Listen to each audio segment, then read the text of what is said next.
Good morning, good evening, and good afternoon, my fine friends from all over the world.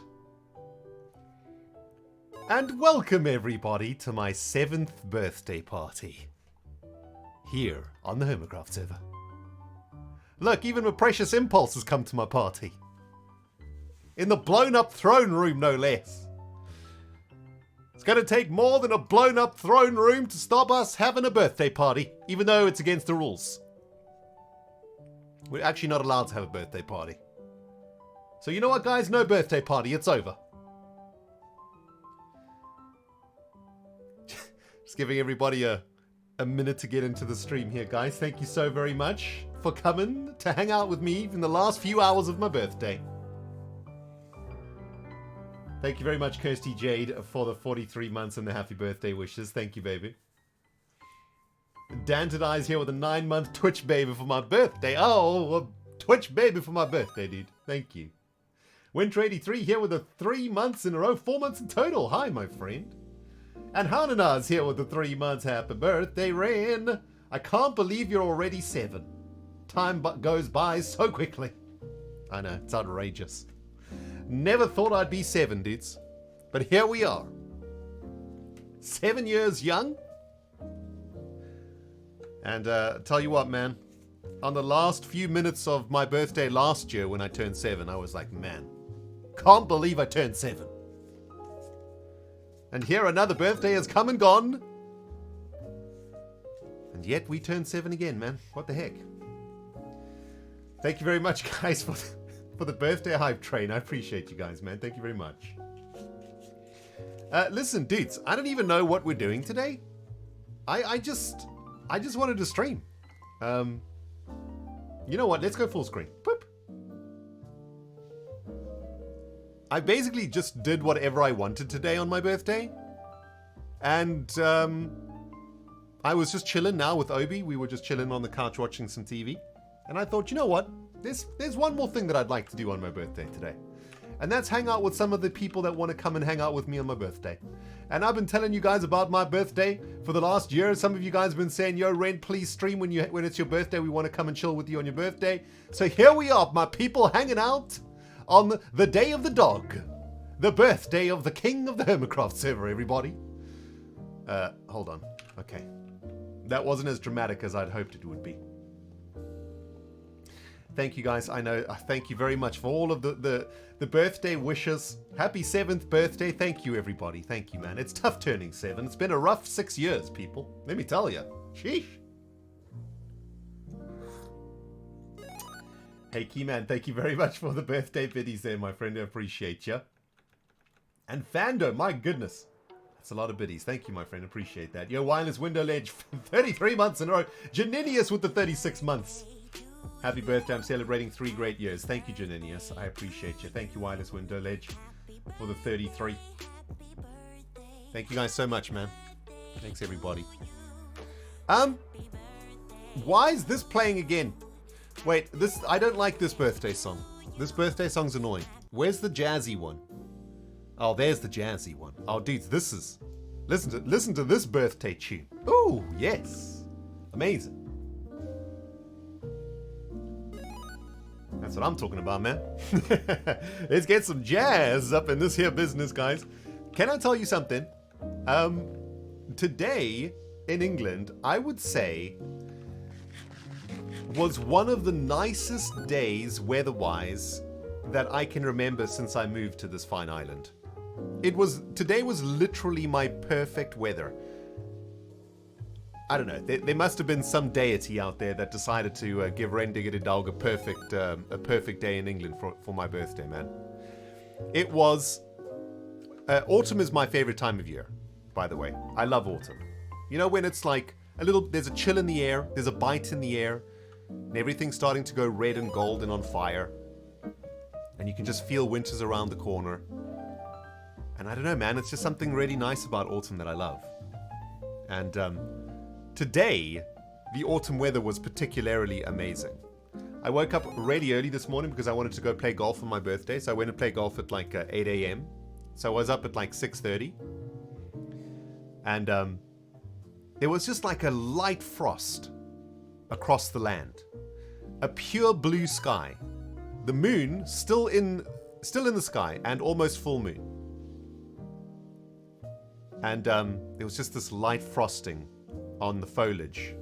And not a breath of wind. It's like still, like as if you were inside like a void. And there was just silence. It was just a silent, beautiful morning in England. And when I got to the golf course, there was nobody there. And the whole course was just glittering. All the dewdrops, you know, and all the frost. The sun was just sort of rising over the top of the trees, and the whole golf course just caught on fire.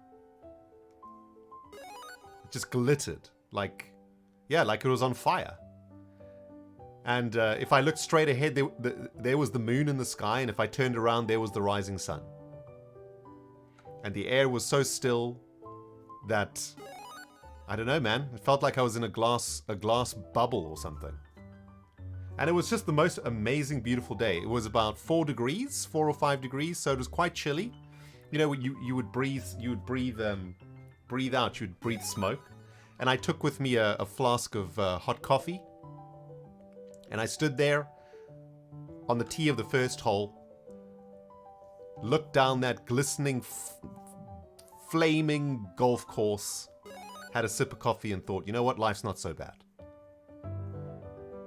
And wouldn't have been able to do any of that if it wasn't for, well, the fine people like you out there who support me here on Twitch, and everybody who watches my videos on YouTube, and those of you guys who have stuck with me throughout the ups and downs of the last decade or so that we've been trying to do this, trying to follow and achieve this immaculate, impossible dream. We've somehow managed to cling on for all of these years. There's been times where we thought we might tumble over, and it all might come to an end, and we've somehow managed to miraculously claw our way out. And if I think back from today, and I think back a decade, 10 years to my birthday 10 years ago, things were very different. Life was on the edge. Things were not going very well, and everything was falling apart around me. And yeah, if I go back 10 years from today, even though I'm only 7, I know the maths doesn't make sense, but it's fine. Don't ask questions, okay? If I go back 10 years from today, and I tell the Rendog 10 years ago, hey dude, in 10 years time on your birthday, you're going to be on a beautiful, glistening golf course, drinking a cup of coffee, and that night you're going to be streaming with a whole bunch of amazing people that support you from all over the world. I'd be like, nah dude, not going to happen. And so today I reflected a little bit over the last 10 years and the roller coaster ride that we've been on. And while some of it has been quite intense, and I've had to give up a lot to be where we are today. Sitting here streaming to you guys tonight, this came with the price. Playing golf this morning, having a little chihuahua called Obi-Wan, living in this house, well, hell, living in England, and being able to call myself this weird definition content creator, which I'm still uncomfortable with. I'm basically just a glorified video editor, if anything.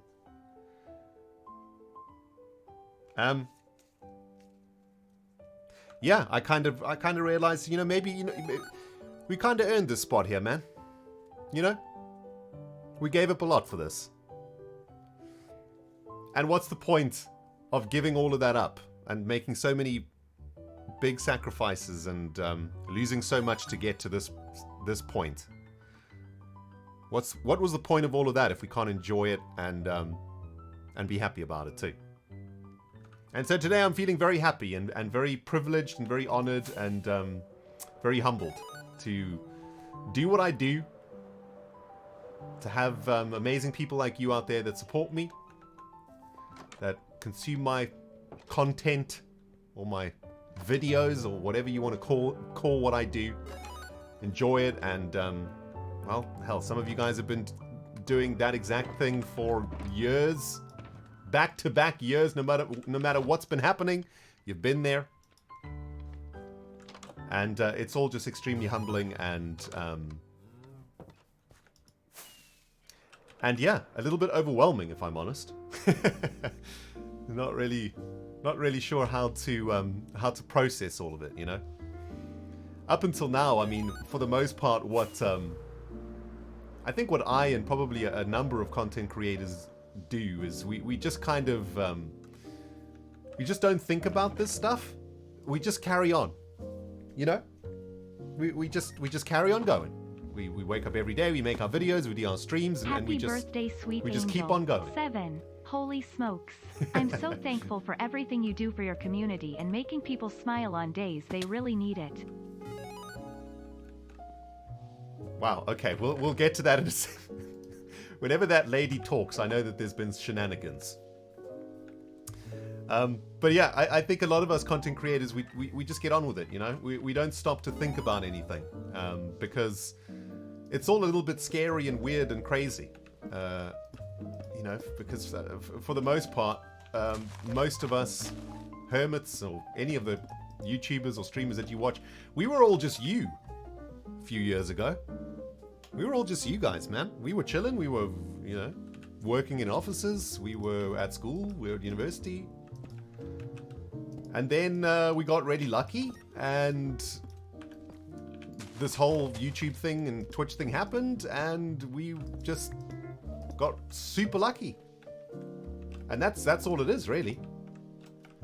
And so for many of us, you know, even to this day, what we do comes as a bit of a surprise. It's like, how did we get here? What the heck happened, man?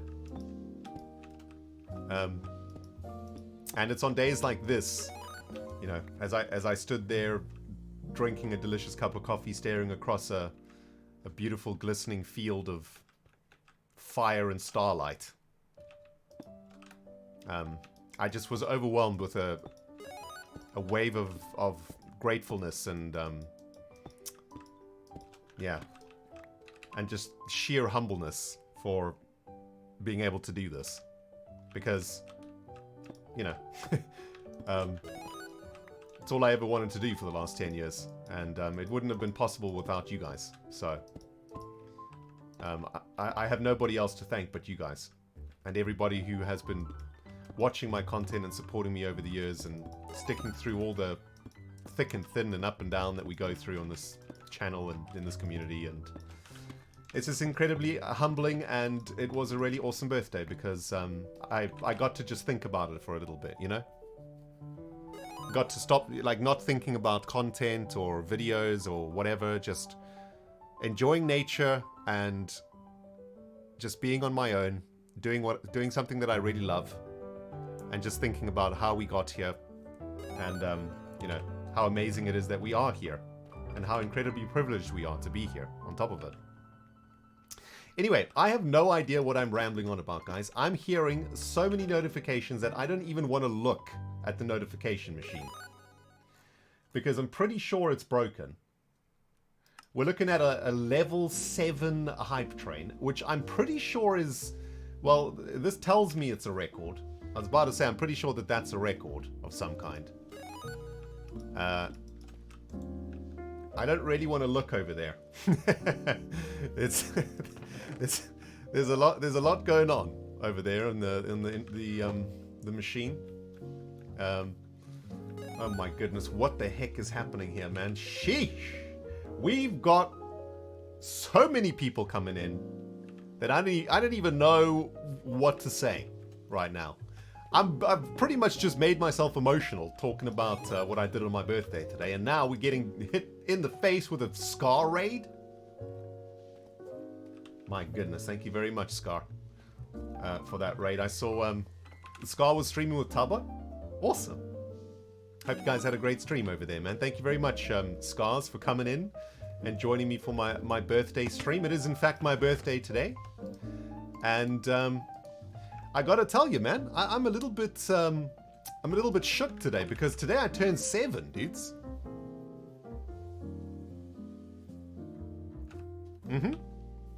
Today I turned 7. 7 years old. Can you believe it?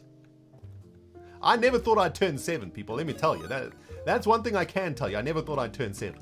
Last year when I turned 7, I was like, oh, well, there's no ways I'm turning 7 next year. It's just not happening. But here we are, 7 years young, people. And still kicking. Still freaking kicking, babies. Can't stop the rendiggity now, babies.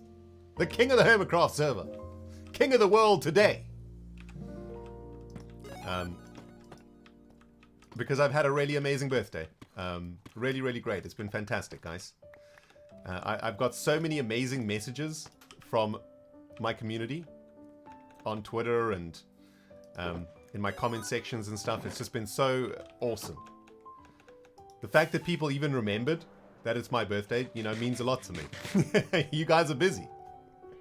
You got your own lives. You got your own things to do. You know, there's absolutely no reason why you should be remembering the birthday of some random YouTuber, you know, let alone this weird South African hermit. But thank you everybody who's been sending birthday messages today. It's been amazing. I mean, I've been getting so many awesome... I've even been getting fan art, man, for my birthday. Take a look at this.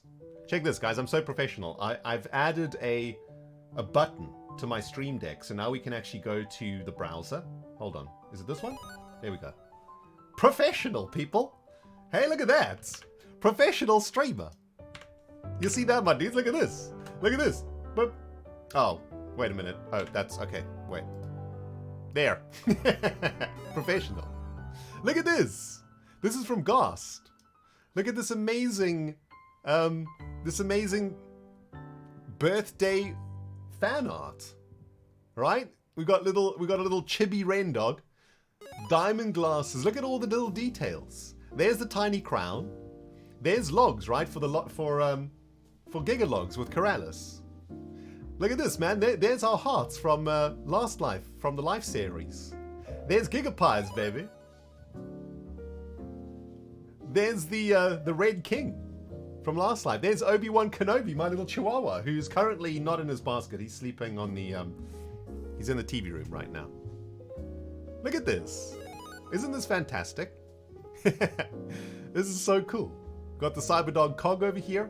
What's the... Oh, I was about to say, what's the bat for? But that's our Blue Bats MCC victory. Right? Like this... These are all of our achievements on YouTube. See, this is what I'm talking about, guys. This is what makes... This is what has humbled me today, man. This is what, like... Today I was really blown away, man.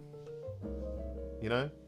Today I decided that I was going to do what I wanted on my birthday, okay? I was like, okay, I'm going to do what I want on my birthday. If I could have the perfect birthday, what would I do? Well, number one, I'd play golf, because I love golf. I've been playing golf since I was about 11 years old. I mean 7. And I said, you know what, today I'm going to play golf. No matter what, I'm playing golf. So literally the first thing I did today. I woke up at 6:30. And I was at the course at 8. And I played golf at 8 in the morning. I was the only one there when I got there. The golf course was beautiful. Covered in dew. It looked like starlight. It's like I was looking at a universe, man. It was crazy. Every single dewdrop and frost piece was just glistening in the morning sun. It was one of the most beautiful things that I've ever seen. The air was so still, man. It was so still. And in that moment, I had this moment where I realized what, you know, a moment of introspection, I suppose, where I realized how lucky I am to be able to do this. And how incredible my life is, and how incredible the journey it has been to get here also. How much I've had to sacrifice, how much I've lost. You know, all the things I've lost along the way to get here, but all the things that I've also gained. And it has been a crazy journey. But it's been absolutely amazing and incredible. And today I just felt overwhelmingly grateful for this life that I have to be able to do this for you guys. Truly. You know, personally, I don't think that that I'm anything special. I don't think that there's anything particularly unique about my content or whatever. So the fact that you guys watch it, and enough of you guys watch it that I can do this full time, it's extremely humbling, man. It really is. It's extremely humbling. So I had a wonderful day playing golf. I then decided that I was going to eat what I want today. And I need to get a bed out here. Where's our bed? And I thought to myself, okay, if I could choose anything to eat on my birthday, what I'm going to eat? I need to find a bed. Well, one of my favorite meals in the whole world, probably my favorite meal in the whole world, is a Sunday roast. Right? Roast veg. I'm a vegetarian, so I have roast corn, like a corn roast. It basically tastes like chicken. Let's sleep in the tower. Roast veg, roast chicken, gravy, right? Tons and tons of gravy. And then sticky toffee pudding and vanilla ice cream for dessert. That's it, man. I'm a simple man, okay? I don't need much. That's my favorite meal. And so that's what I had for lunch. And I spent the day with some people that I love in real life. And we had a wonderful lunch. And then this afternoon, while I was dealing with my roast coma, you know, because after a roast you usually need to have a nap, right? I was like, you know what? I'm gonna just watch something that I want to watch. I just want to watch something that I want to watch right now. And what, if I could choose anything to watch right now, what would I watch? That's what I asked myself, right? I was like, listen, I was like, Rendog, it's your 7th birthday, okay? You can choose what you want to watch right now. You don't have to worry. Usually I have to pick something, you know, that I know Obi will like, because Chihuahuas are quite picky when it comes to television. But then I was like, no. I was like, Obi, dude, it's my birthday today. We watch what I want to watch. Now, initially, I was planning to watch the new Lord of the Rings, or I was going to watch Game of Thrones, because I haven't watched either of those yet. But you know what? I decided, you know what? No, I'm going to go back and I'm going to watch. As I was in quite a retrospective mood today, thinking about all of this stuff, I decided I was going to watch something that inspired me to become a content creator in the first place. One of the reasons why I'm here. One of the reasons why, through the ups and the downs and the moments in my career on YouTube where literally my channel was dead. I was getting less than 100 views a day at one point, guys, if you can believe it. After having a channel that really did really well in the beginning of the Minecraft days, there came a time where our channel literally died. Only those of you guys who stuck with me through those days will know what I'm talking about, and there's very few of you left.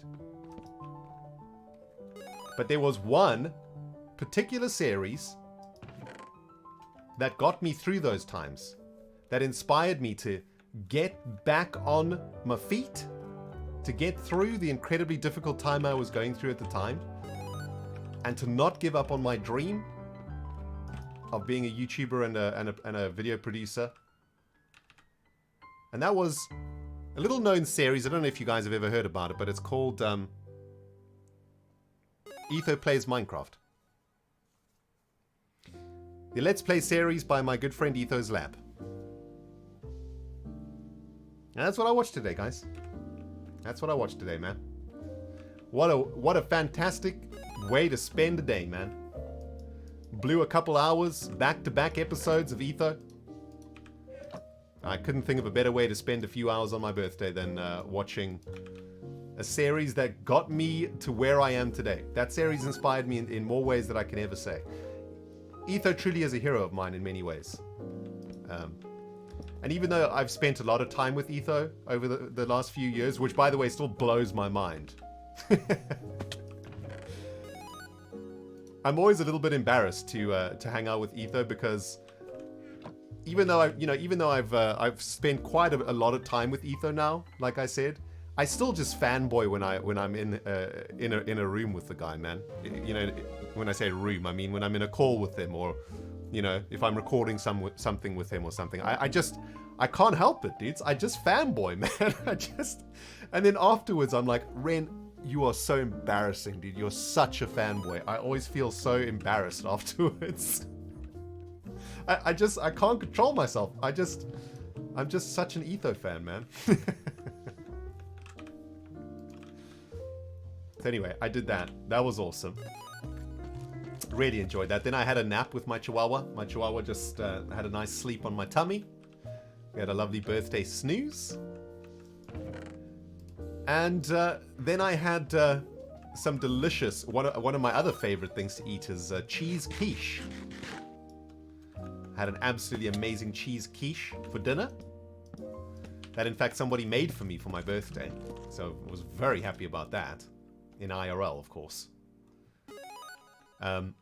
And then I was about to settle in to watch some Lord of the Rings. I was like, okay, you know what? We've watched some Etho today. What's next? I thought maybe Lord of the Rings. And then I thought, you know what? Nah. I want to stream with my people today on my birthday. You know, this is my 7th birthday. This is an important birthday, dudes. The 7th birthday only ever comes around once. All right? So you got to take the 7th birthday. You got to take it serious. And so here we are taking it serious. And I thought, you know what? I'm going to stream with my people today, man. Because, like I've been talking, do we seriously have no more lanterns, people? Sheesh. Like I've been saying throughout this entire rant so far, I would not be doing this right now, what I am doing right now, without you guys. This stream right now would not be happening if it wasn't for you amazing people out there. And especially for you people that have been around my stuff for the last 10 years. Those of you guys who have stuck around since the beginning and you never gave up on me. We would not be where we are without you guys, and I want to spend time with you guys on my birthday.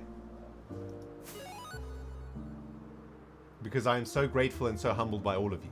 And I can think of no better way to spend the last couple hours of my birthday than hanging out with you guys that put me here in the first place. So here we are. On our 7th birthday stream. Working on a road. We started working on this last stream. Just to catch you up on what's going on here. We're trying to build a road from spawn, over here, all the way around this mountain. I want the road to sort of wrap around the mountain here. I think that'll look pretty cool. And then the road is going to connect up with the Archer Champions over here. We already started working a little bit on the road on this side. So we're just trying to build like a road, you know, that passes all the way through the server here. That's it. It's just a nice little grindy task that we work on together here on stream.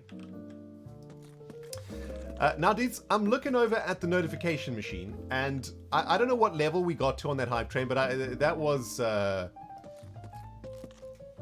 mean, it gave my heart a slight palpitation when I looked across. It was like level 8, I think, or level 7 in the end, which I think is the most that the hype train's ever got. Thank you guys very, very much. I appreciate you all, of course, for... all your incredible support. I don't even know if I can get through all of these notifications. I mean, this is outrageous, people. This is absolutely outrageous. Thank you very much, everybody. It's very, very kind and very humbling to look over to that notification machine. I think it's broken. I don't even think it's working anymore, man. But maybe we can start cranking through a couple of them. See how far we can get. Oh my goodness. Oh, I'm not even at the top? Oh my... Oh, okay. Okay. Jeez. We're not even at the top of this list. I was like halfway down. Skizzleman, my main man in the house, guys. Skizz says the day of the rain. Hey, Skizz, my friend. What's cracking, baby? What's cracking? Skizz, I'm 7 years old today, dude. 7? Never thought I'd be 7, man. But here we are. What am I doing again? Oh yeah, we need to make this stuff, right? Yes. Yeah, dudes, the notifications are just outrageous. I don't even know where to start, honestly. I also don't want to spend the rest of this stream reading out notifications, which I think that's what's going to happen if we start reading the notifications now. We're just going to be reading notifications for the rest of the night. How are we going to do this? Hold on. We do it like this? Wait, we probably want to do it like this, right? We make this one a corner, like that. Because we need to connect the chain up here, right? Yeah, that works quite nicely. Oh, geez. Okay, you know what? We'll do it in small bits. In small sections, if you will, people. By the way, those of you guys who are wondering where Obi is, he is, hold on. Where's the Obi cam? Uh-oh. Obi cam might be broken, people. Oh, there it is. As you can see, he's not in his basket at the moment. He is, he's in the TV room right now. He's sleeping in the TV room. Can you guys see my creeper pajamas? I actually got these creeper pajamas for my birthday last year. Check them out, man. Oh, I got to show you my sock game too, man. This is for the sock gang in chat. Check out my socks, my peeps. Look at that. The other sock is different colors too. They're called crazy socks. Oh Lord. Foot reveal on my birthday. Yeah, man, they're amazing gym jams, let me tell you. Anyway, Obi might join us at some point, but I had a look into the TV room. He's fast asleep, man. He is schnoozing away. Dudes, we need to get a bed out here. This is outrageous. Dudes, hold on. Hold on. Let me yoink a bed from here for now. All right, we'll temporarily yoink a bed. Dudes, like I say, the notifications are just nuts coming through here, man. Thank you very much, everybody. Yo, Kitten. Thank you for the resub there. Appreciate it. Creeper jammies look comfy. Oh, they're so comfy. They're my fave. Wait, we were going to take the bed, weren't we? California Moon, thank you for the birthday biddies. And Saturnbot here with a gifted sub to Muskiz. Nice, thank you so much. Starborn, Cyril, that is a really generous amount of biddies to the face. Thank you very much, Cyril. Happy birthday, my liege. Have a great day. Thank you so much, Cyril. Appreciate that. Tiburon's coming in here right on the button with 5 gifted submarinos to this here a beautiful community, my people. Oh, we went and got lanterns for this specific reason, didn't we? Oh, there's so many things to do here, man. Sheesh. And I'm trying to read notifications at the same time. Okay, hold on. This is we're gonna put our professionalism to the test here, people. I mean, we have been streaming for like 7 years. We should be able to handle this, right? Questionable. Brassy Chassis here with the biddies. Thank you very much, Brassy. Oh my goodness, Ren, I want those jammies. They are excellent jammies. I know. Sorry, guys. I made you a bit jealous, I know. Kitten70 fell, thank you for the 37 months. Oh, guys, the notification machine. JT, dude, you just pushed the notification machine. Broke it. You broke it, JT. Hold on. Kathy Hattie with the 27-month birthday resub. Thank you, Kathy. We got Cabbage Bug with the birthday biddies. Happy birthday, Ren. Thank you very much, Cabbage Bug. Appreciate it. That's cute, but that's wrong. Hold on, let's do that properly. There we go. Very good. By the way, dudes, when the birthday music annoys you, let me know and we'll change it, okay? I think it's just literally on repeat right now, but it is kind of calming. I quite like it. Jubilant Poet, the wonderful poet laureate of the Cyberdog Nation in the house. Happy birthday to you, all the trials you've been through. You've conquered like a master, and we're all proud of you. Oh, Jubilant, thank you so very much. Bring it. Ooh. Sheesh. A bit of emotion. Bit of emotion on my 7th birthday. I do not get... Dudes, I'm 7, okay? I don't get emotional anymore at 7. That's when emotionalism stops. Laurie, thank you for the 2-month resub. Seidel up here with the 3 months. Thank you, my friend. Rosie Kookie here with a brand new tier 1 Submarino. We got Harif here with the biddies. 7 in dog years. Something like that. Brassy Chassis with the biddies. That chibi fan art is too cute. Manor Zero with the 36-month birthday resub. Hello Kofi here with the prime sub. Rosenda with the party raid. We got Shumari with the biddies. Klumali with the biddies. Paleo Philosophy with the biddies. Lee's Pizza with the 40-month resub. I told you I was professional, everybody. Right? Professional streamer, man. We got Emma with the biddies. Happy birthday, Ren. You're awesome. Thank you, Emma. Whoops. That is not cobblestone. Who else we got here? Stellaris X here with the 5 gifted subs. Thank you very much. We got May Porgy with the brand new prime sub in the face. Thank you very much, my dude. Vectron, the general of the Renpire in the house. With the biddies. Man, seems like last year you were turning 7. I know, right? I know, man. It's crazy. Time just flies. Absolutely insane. Thank you very much, Vectron. Happy birthday, Ren. Thank you, Vectron. My most prized general. That creeper's going to be a problem. You stay there, my friend. Where did I get to? Tiburon with the 9-month Twitch baby birthday, baby. We made a Twitch baby on my birthday. Amazing. MC Leslie here with the videos too. Thank you, MC Leslie. Thanks for sharing your birthday with us weirdos today. Yep. This is a very weird birthday party right now, man. I don't think have I streamed on my birthday before? Dudes, I think this might be our first ever birthday stream. I usually am quite militant about not working on my birthday. My whole life, like, I've never worked on my birthday. I'll always take the day off and literally just do what I want on my birthday. Quite selfish that way.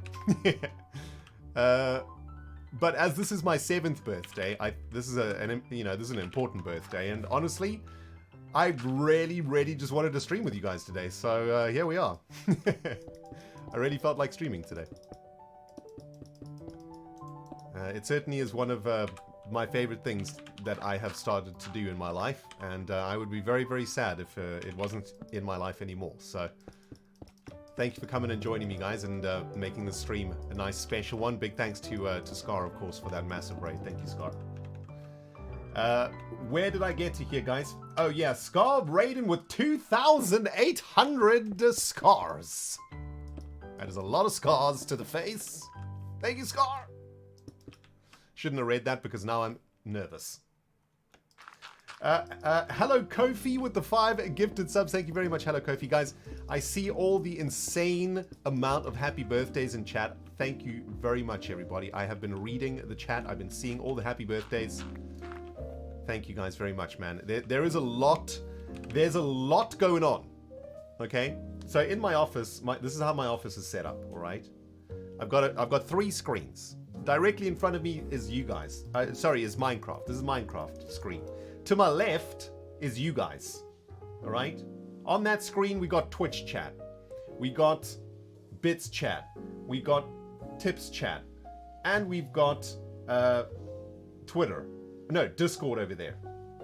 And then on my right, I've got another screen. That's where the music is managed. That's where Stream Elements is managed. That's where the stream stuff is managed. So there is a lot happening. There's a lot happening right now in my face. There's a lot going into my eyeballs. Okay? The eyeballs have got to take in all of this information, somehow process it all, and turn it into a modicum of an entertaining stream. I'm not sure if I'm achieving that right now, but I'm doing my best. I'm doing my absolute best, guys.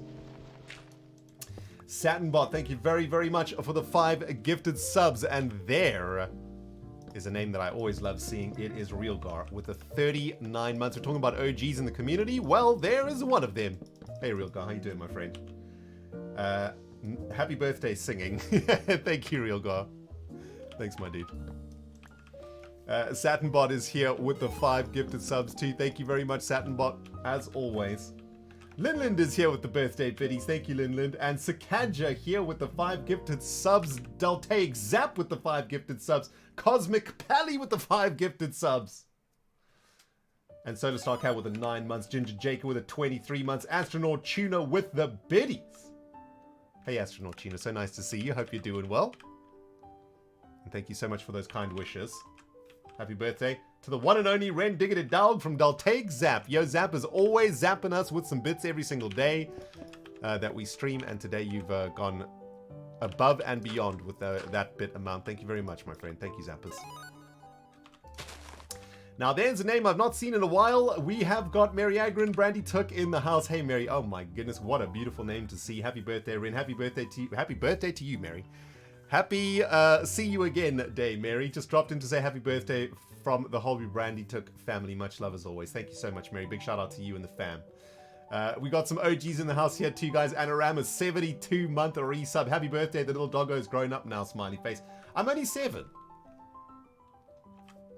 We're not grown up yet, okay? We're getting there, though. Not yet, though. We're 7. That's my story, and I'm sticking to it. Thank you, Anoramas, for the back-to-back years of support. I appreciate you, baby.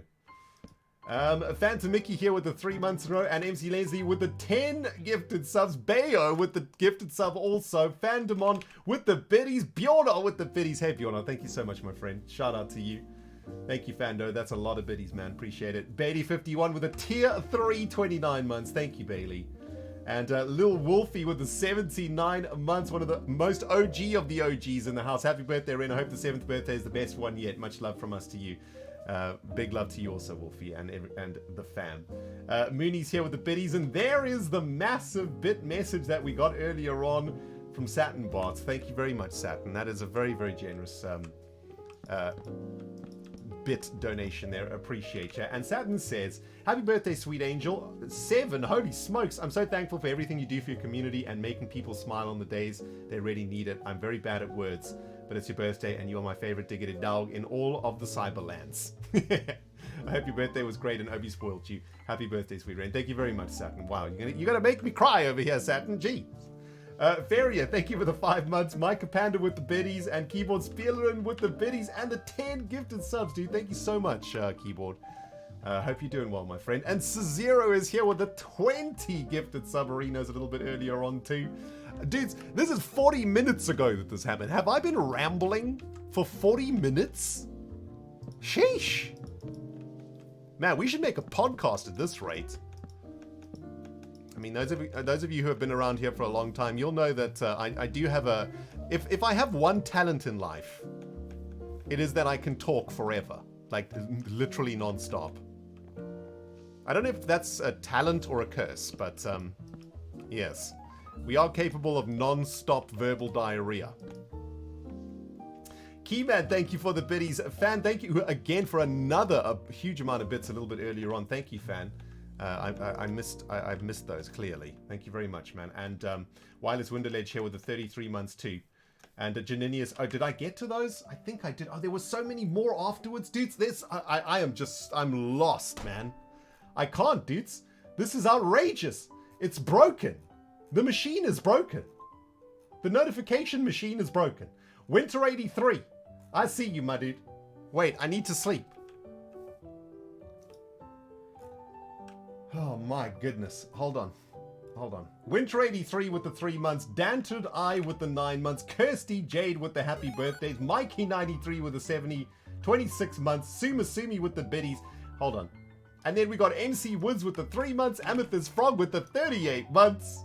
Jamcar with the 23 months. Floatin' Marshmallow with the 7. Captain C with the biddies. And the happy birthday message. Thank you, Captain C.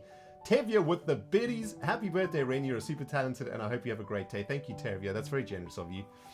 Dead Constructor with the biddy, with the 18-month double Twitch baby for my birthday, baby. Thank you. And we got Andy with the birthday biddies too. Thank you for the amazing content, Ren. Love your camera work, editing, music integration, and narrative commitment. Happy birthday. Thank you, my dude. Very, very kind words. Tibrin, thank you for the biddies too. The Elk Maiden, thank you for the brand new Prime sub, Elk Maiden. That's very kind of you. And Azuma came in with another party raid with 700 people coming from Azuma. Did I completely miss the messages and everything? Oh my goodness. Thank you very much, Azuma, for the party raid. So not only did we get the Scars in the house, guys, we've got the Zoomers in the house too. We got the X-Rays in the house, man. Hey, X-Rays, what's up? If any of you guys are still out there, thank you very much, X. Appreciate it. I missed so much, guys. Oh my goodness. Another JT, dude. Thank you for the 5 gifted subs a little bit earlier on. Thank you, JT. You broke the machine, JT. It's your fault, man. And I do believe, I think I probably missed a couple here and there, guys, but I do believe we have caught up. Wow, that is just outrageously generous, everybody. Thank you so much, guys, for all of that, man. That's yeah, that was really, really crazy. That's a crazy amount of support, guys. Thank you very much. Also, I completely forgot to add the little details into our walls, which is annoying. Let's do that before we actually put on the thing. So these are like these walls are supposed to be holding up the road, right? We're working on a road here. We're going to be connecting Spawn to the Archer Champions back there. So yeah, these are... We actually worked out what these were called last stream, but I've forgotten now. Road somethings. Road supports or something like that. So yeah, that's what we're working on here. We worked on this last stream. And last stream we added a bit of detail behind the rails here. Right? We added these like little spots of gravel, little emerald splashes. And I think that that's really, really cool. So we're going to add a bit more of that detail work in before we stick the rails on top. So yeah, dudes, my goodness, that's quite a lot of birthday music that's been playing. Shall we switch over to some stream music for a bit? Yeah, there we go. But yeah, I had a wonderful birthday, guys. I managed to speak to all of my family. They're all over the world, of course. I've got a lot of my family is in Canada. John and my amazing little brother is in Los Angeles. My parents are in South Africa. And managed to talk to all of them today, which is fantastic. Last night we all got onto a WhatsApp call together. So all the brothers and the mamas and the dads and everybody and all the nephews and the nieces and everybody was all together on one call. And whoops, and it was really nice seeing everybody's face, and they sang me happy birthday, and it was great. It was wonderful. So it has been a very awesome 7th birthday, I must say. It's definitely been one of my favorite birthdays in a long time. So I'm a happy dog today, everybody. And of course, very pleased to be streaming with you guys today, because this was literally the last thing I wanted to do today. So thanks for coming out, guys. Thanks for coming out. Anisha says, happy birthday. I hope this year is amazing. I mean, look, we've come out of some pretty rough times, haven't we, the last couple of years? With lockdown and whatnot. I think aside from, of course, a really terrible thing going on in the world right now, if we can somehow get through that in one piece, I mean, there's nowhere really for the world to go from here but up, right? I mean, that's my positive look at the whole thing. You know, I feel we're kind of hitting rock bottom at the moment in the world, and when you hit rock bottom, whether it's in life or in the world in general, yeah, there's only one way up, right? There's only one way to go, and that's up. So hopefully, fingers crossed, we can start turning the page, turning the corner on what has been a pretty miserable year, a pretty miserable past few years for a lot of us. Most of the world, I would say. And I think it's about damn time we try and change that, right? I mean, there's not much that you and I can do about it. We just have to hope that some important and powerful people see sense and stop the nonsense. And just let the world get on with it. We're at the greatest moment in human history. The greatest advances in technology. We're at a point where we could literally eradicate poverty if we put our mind to it. And all it's going to take is for somehow all of us to come together at some point and start focusing on what actually matters. Which certainly isn't conquering stuff. That was maybe important 100 years ago, a couple hundred years ago. Not that important anymore. Andy, thank you very much for the biddies. Thank you for the amazing content, Ren. Love your camera. Oh, I think I read that one already. Thank you, Andy. Oh, jeez. Dude, the notification machine is broken. It keeps scrolling down by itself. Lewis, thank you for the birthday biddies, my friend. Once again, wishing you a happy birthday. Glad to know you've been enjoying your day and a lot, and happy to see that you wanted to share it with us. Also, this is going to be tradition for me now, but self-care reminder for everyone. Go get a drink, a snack, your meds if you have to. Thank you, Lewis. Mega was taken, also brand new subscriber in the house here, guys. And we got Sim UK with a 13-month resub. Proton Glitch with the birthday biddies. Thank you, my dude. Appreciate it, guys. So yeah, hoping everything's going to be good. Look, I've got, I've got some exciting stuff coming up for the rest of this year that I'm very excited about. I'm going to be heading over to Canada in December for Christmas with my family. Going to be seeing my brother and my sister-in-law and my niece and nephew. I was lucky enough to see my brother this year in South Africa.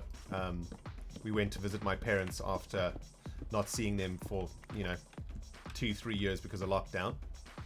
But I've not seen my niece, nephew, and sister-in-law in 3 years since lockdown, so this will be the first time that I've seen them in a really long time.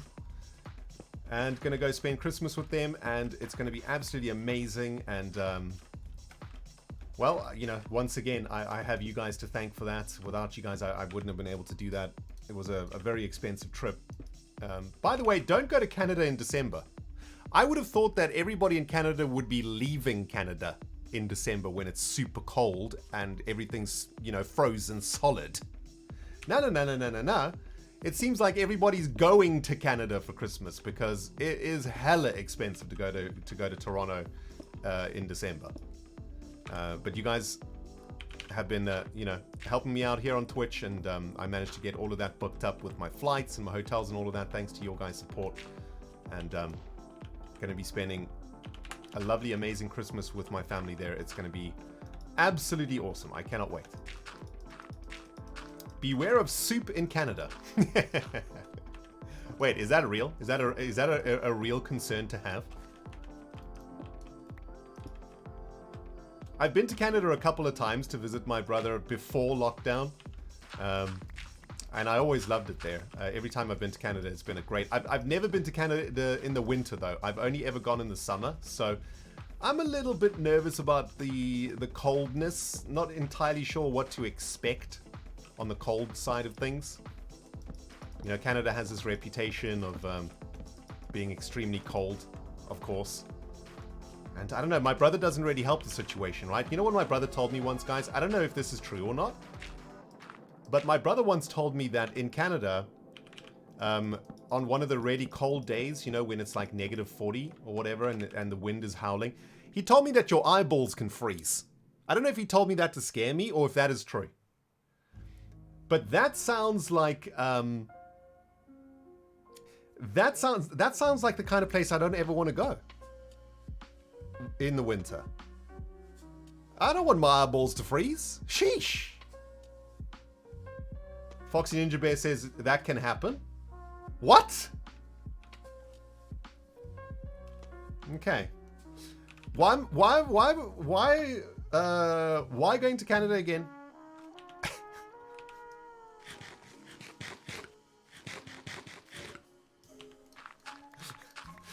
Okay, well, noted. Listen, I said to my brother, dude, what should I bring, like clothing-wise? He's like, dude, you don't go to Canada and go to Walmart or something and just get some clothes. That's not how it works. Like in Canada, you have to get like proper survival clothing so that you don't die. I was like, okay, well, can you give me a list of this clothing that I need? He's like, dude, it takes like months to accumulate all the clothing that you need. You don't go into a shop and there's a special aisle, life-saving clothes here on sale. So anyway, my brother's gonna lend me the clothes that I need because we're the same size. So if it does get like super cold, he's gonna lend me snow boots and Arctic jackets and all that. But from what I can tell and from what my brother's told me, December doesn't usually get super cold in Canada. right? I think it gets like, I think the average temperature is -1 to -6, which isn't too bad. I mean, it's below freezing, but you know, whatever. I live in England, man. Like, -1 is nothing. I play golf in -1, people, okay? So, whatever. -1 doesn't even, like, it doesn't even bother, it doesn't even make me, like, think twice. -40, on the other hand. -40 is when I go, whoa. Say what now? Minus what now? -30? That's like the temperature of Pluto, man. Jeez. Anyway, my brother's gonna hook me up if I need all the snow gear and whatnot. Hopefully I won't. And yeah, hopefully. I'm slightly worried about the landing, to be honest. The airplane landing, like, that's safe, right? Like, what? I mean, what if the runway's like frozen? What if the runway's frozen over, people? Then what happens? Does the plane just like skid on the snow, on the ice? -15 is when it gets a bit cold for me. A bit cold. Saturnbot, thank you very, very much for the biddies there. I didn't even realize that yesterday was my 1 year of getting into your content, and I'm all saying it feels like 10. Also, make sure you bring warm clothes and a big jacket to Canada because it's cold in the winter. Good luck, fellow Canadian. Thank you, Saturn. Shorth with the 29-month resub too. Hey, Shorth, nice to see you again, my friend. And thank you to Rebellious for the party raid there, dude. Appreciate that, man. Skiing on the plane. It'll skid like in Die Hard 2. No, don't tell me that. That's not a good moment in Die Hard 2 with the plane skidding. Worry about Air Canada delays. They got the plane cold figured out. Well, that's what I thought, right? Like, it's not like the cold in Canada is a surprise, you know? It's not like December comes, temperature goes to -10 and everybody at Toronto International is like, hang on, dudes, what's happening? It's -10 outside. We don't know what to do. Aeroplanes are skidding off the runway. You know, this has been happening for a while now. You know? So yeah, I'm sure it'll be fine. Just a bit nervous about it, you know? I think it's perfectly natural to be a bit nervous about it. But I'm going to trust the Canadians, man. They know what they're doing. I don't think I'm flying Air Canada, though. I think I'm flying... Or am I flying Air Canada? I am flying Air Canada. Yeah, that's the Maple Leaf one, right? Yeah, I think I'm flying Air Canada. I should probably check that, though. Now that I think about it. I'm not sure how many other flights... Like, how many other airlines fly to Canada from England, though? I think BA flies to Canada. I don't know. Air Canada's a nightmare? Uh-oh. Oh, no. That's... Okay, that's not good news. Well, let's hold thumbs that I'm not flying Air Canada, then. I just booked the ticket through, like, Skyscanner or something, you know? It was just whatever the cheapest one was. So, yeah. I guess time will tell, friends. Might end up in a 3-day delay. And then as I get to my brother's house, I'm like, oh, Merry Christmas, everybody. Oh, time to go back. That would suck, though.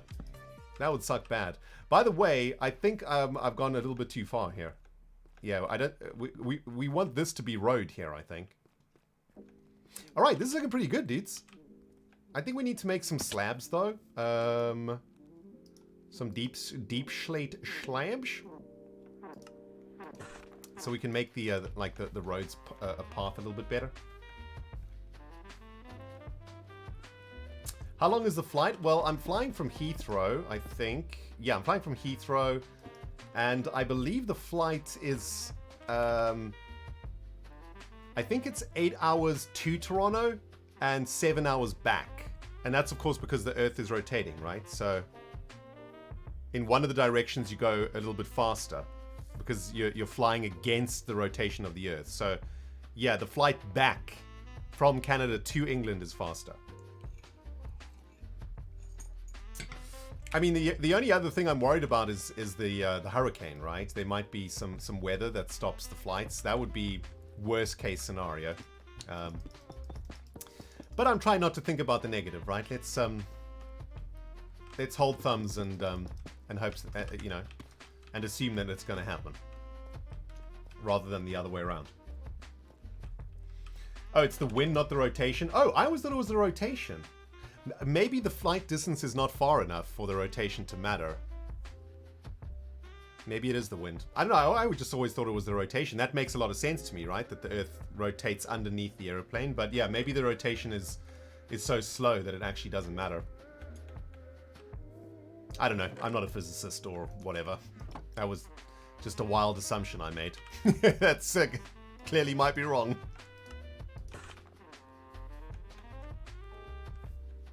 The rotation never matters? Really? Why? Because the Earth is so big? Because the sphere is so big and the distance traveled is such a small percentage of the sphere that the rotation, I mean, it probably does impact it, right? But maybe very small, like a very, very small amount. You're always affected by gravity. The plane is rotating, the Earth isn't. What? Okay, now this is too much science for a birthday, guys. This is too much science for a birthday.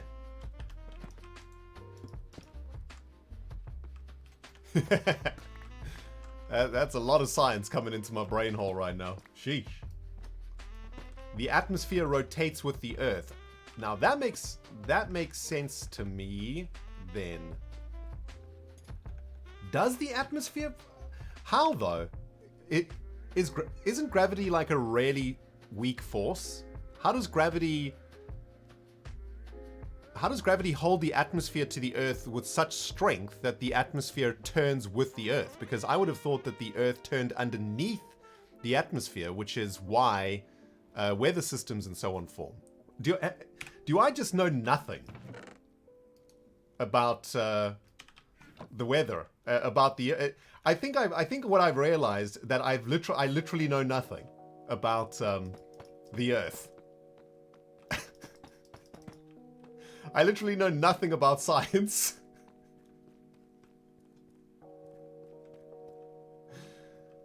You guys are so smart, man. It's crazy. You guys make me feel so stupid. Can we change the subject? Because you guys are making me feel really dumb. It's like I should know all of this, you know? Right, let's have a look at the progress here, guys. So basically what we're trying to do, as I said, we're making a road, right? From spawn. And this is the design we came up with last stream. I really like it. I think it looks really cool. But we want this road to sort of go like zigzag up this mountainside. So where we are right now is kind of like a turn. Or I wanted it to be a turn anyway. This looks more like a massive platform. We might need to get rid of some of this. We might need to like put in a proper corner here. So it looks more like a turn. But now we want the road to connect up to the center of the of this bridge here. Which I think I already marked out actually. Yeah, here's the center over here. Yeah, dudes, I mean, look, I'm kind of breaking a cardinal rule of streaming right now. Like, there's a couple of things you need to know as a streamer, okay? You learn this very quickly when you first start streaming at the start of your streaming career, if you will. There's a couple of things that you never do on stream, right? Mostly because it's live, right? Like, it's live. So, you don't ever want to do maths on stream. Unless you're like really good at maths, you don't ever do maths on camera. Because inevitably you're going to get it wrong and you're going to look like an idiot. And the second thing that you never do on camera is science. You never do science on camera. And I feel like in today's stream we've done both. So I've broken 2 cardinal rules of streamage already. Asteria with a 28-month resub. Hurricanes don't go all the way to Toronto, and you'll fly north of any danger zone and east. Nice. Okay, perfect. That makes me feel a lot better.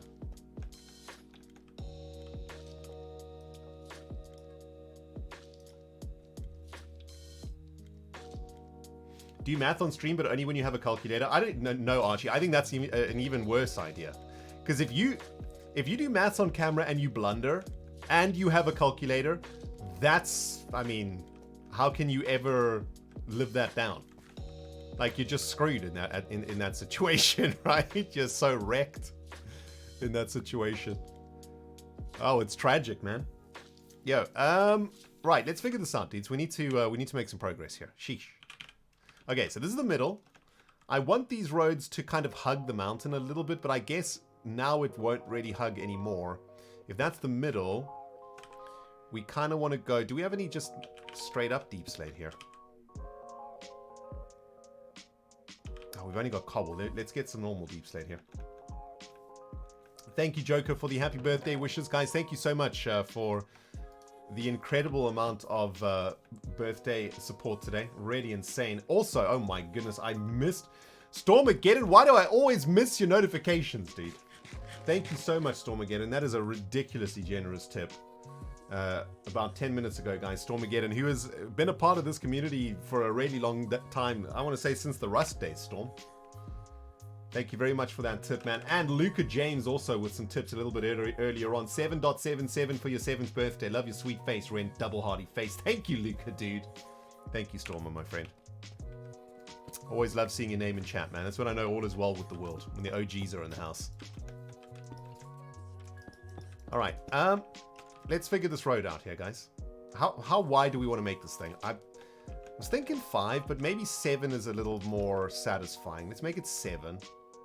There's the center. And we need to make the road go down in a relatively natural looking gradient. So if we have a look at how this mountain goes down, it has like a really steep gradient here, and then it kind of plateaus. So I think we probably want to mimic that as much as we can. We'll go like quite steep and then slowly plateau off so that it kind of matches.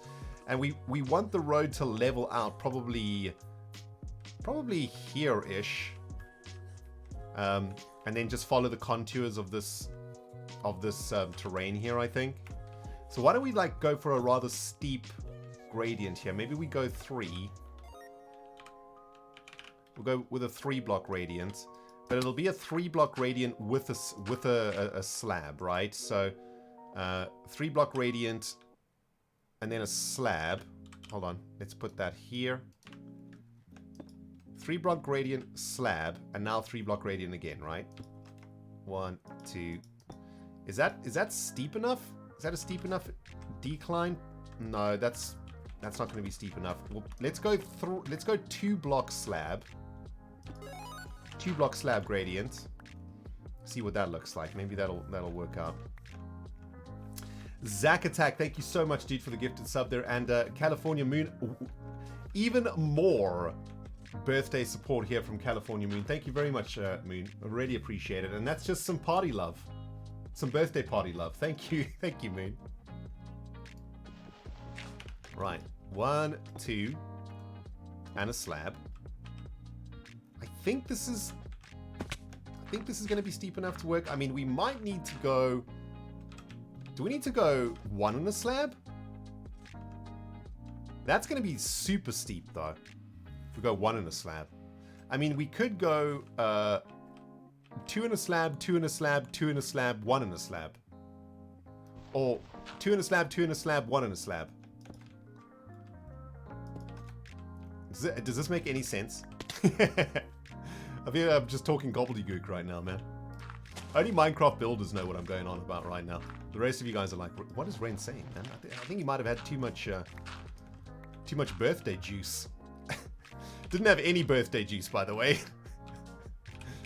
I do not consume alcoholic beverages. Gave that up a while ago.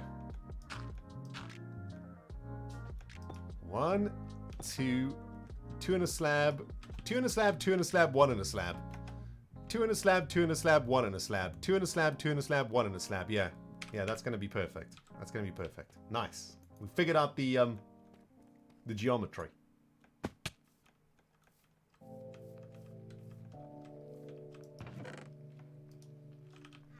There we go, people. Let's get this done, man. I don't know how much we're going to be able to do today, but I'd like to make like at least one more partition of the road here, this little road section. I think that would be ideal. I'm going to go up here, right? Hope you guys out there had a great day today also. I hope you guys are having a decent week also to start. I know we're kind of approaching Christmas period, which is always fun, but of course, this year we've got a very dark shadow looming over all of us. And it certainly isn't the funnest time to be alive, even though it should be. But I hope you guys are appreciating each other and you know, appreciating what you have, appreciating your family and whatnot. It's funny how we do all of our appreciating during dark times, though, right? We never do it during the good times. But I suppose maybe that's a good thing. Because maybe that shows that when times are good, happiness is really the only thing that matters then, you know? And everybody enjoying their life and enjoying each other.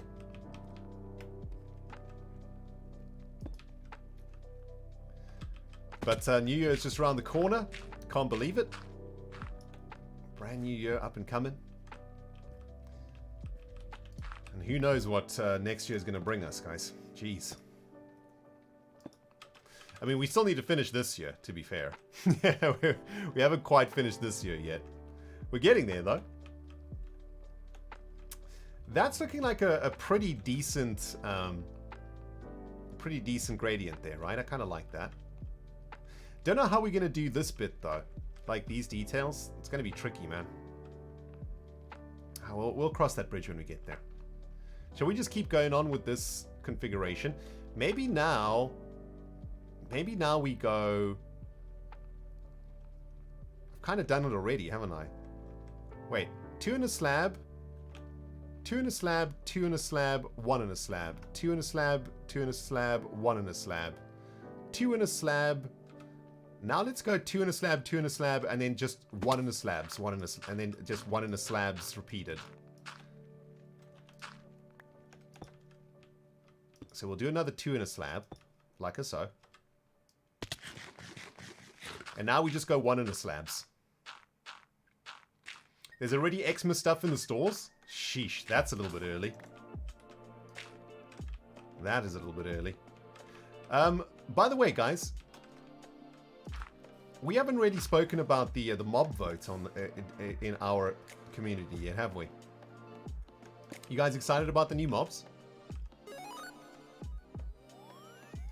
I'm not 100% sure how I feel about the mobs at the moment. I'm still a bit salty because last year, and I hate to be that guy, but you know what? It's my birthday, my dudes. It's my 7th birthday. I'm gonna be that guy. Hales35, thank you for the 5 months in a row. And Zack Attack, thanks again for the gifted sub earlier on, my friend. Dudes, I'm gonna be that guy, okay? I believe the last time there was a mob vote, I sat here on this very stream. Those of you guys who were here for that moment, you will remember that rendogtv looked you guys straight in your freaking eyeballs and told you guys, I guarantee you. In fact, I think I might have even said I guarantee it. I think I might have said I guarantee that the LA is going to be useless. Do you guys remember me saying this? Do you guys remember me saying that the Copper Golem, aka Rosie, would be an incredible addition to Minecraft because you could literally manipulate its movements with redstone, which opens up countless possibilities. For the first time ever, we would have been able to control a mob without dragging it with a lead or luring it with food. We would have been able to use the Copper Golem to do the most incredible mini games, storyline stuff. It would have been an amazing addition to the game. And I said on stream, I guarantee it, the LA is going to be useless.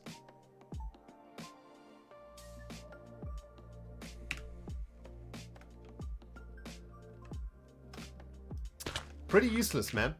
I know it does have some uses, but all in all, it's absolute.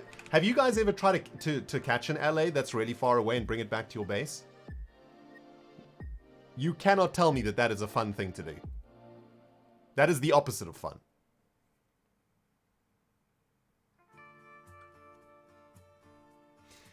It is very cute. I agree.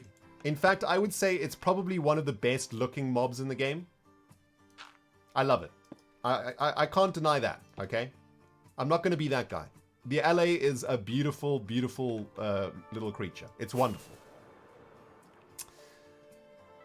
Is it worthy of a mob vote, though? I say nay, especially when its competition was a mob that would have been game-changing.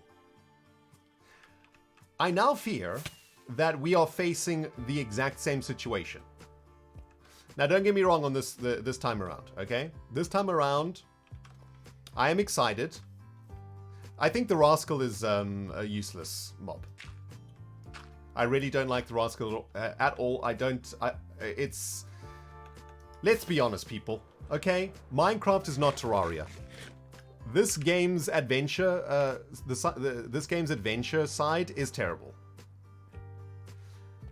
Compared to games like Terraria. It is... You enjoy, you know, in the beginning, you enjoy some adventuring, some caving, you go look around, you do an odd dungeon, you end raid and stuff. But at its core, Minecraft is a building game. It is not an adventure game. Now make Minecraft like Terraria, where every biome has a boss and there's a ton of different mobs and stuff. Now we're talking. Now the Rascal gets interesting because now you actually want to go caving and encounter the Rascal. But Minecraft in its current state, the Rascal is just not something that fits into the game as it currently stands. This is not an adventure game, and that is an adventure-based mob. Now the Sniffer was my first. That actually was my first vote. I was going to vote Sniffer until I had a chat with Cubfan. I was hanging out with Cubfan and Scar the other day, and we were talking about the new mobs. And we got talking about the Tough Golem and the Sniffer. And, you know, we were talking about the pros and the cons. The reason that I was going to vote Sniffer is because I think it'll probably be a very unique mob. It looks like the model for it is going to be like a really big or something. Although this is all just guesswork, you know. Where have I gone wrong here? No one actually knows what it's going to look like yet. And most importantly, I guess, and most excitingly, it adds a new plant, right? With it is going to come a new plant, which is great. I'm always down for new stuff in the game, you know? New stuff to build with. However, and it might have some applications for finding seeds and stuff like that. That looked kind of interesting to me because in the trailer it's sort of sniffing around flowers. So maybe there'll be a way to use a Sniffer to make like a flower farm or something. That sounds kind of interesting. However, the more that I started to think about it, the more that I started to realize that we're actually facing the same situation once again. Because when you actually... once the Sniffer euphoria gets over you, once you're over the Sniffer euphoria, and you start to look at the Tough Golem, you start to realize that actually... there seems to be a pattern here with these mobs. It seems like Mojang is each time is presenting us with like a really cute mob that captures the hearts and minds of the community, and then a kind of like practical mob that could be used in advanced Minecraft to do like pretty interesting stuff.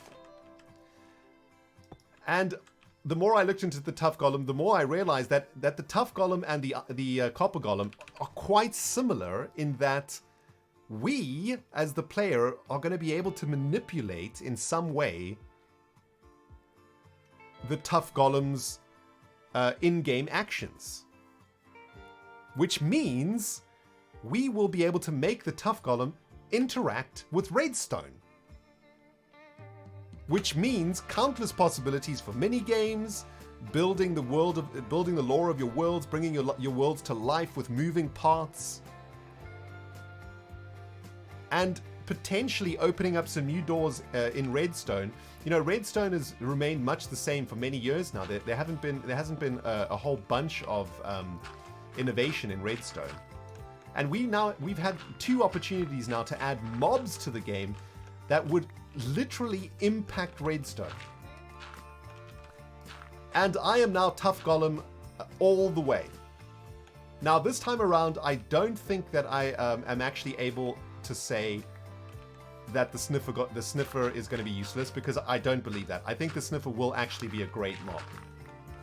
It'll be a really interesting mob. It's super cute. Everybody's going to want to have one of them as a pet, you know. It's probably going to do something fairly useful. Plus we get like a new flower for flower pots and decoration and whatnot. That's all good. So this time around, I can't justify myself by saying that the sniffer is going to be useless. However, I feel like we're going to vote for the sniffer, but the Tough Golem is going to be should have been the choice. It's going to be one of those situations. Somebody's going to mod up the Tough Golem, and we're all going to go like, oh yeah, that's actually really awesome. We probably should have voted for the Tough Golem. Just like what happens pretty much every mob vote.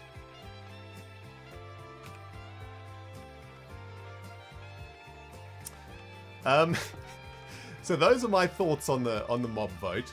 I'm quite excited about it. I think it's going to be pretty cool. I'm not, you know, I'm certainly not as excited about the Tough Golem as I was about the Copper Golem. I honestly thought the Copper Golem was it would have been amazing, man. Oh god, there would have just been so many awesome things to do with it. And imagine a Minecraft world where we've got Copper Golems and Tough Golems, right?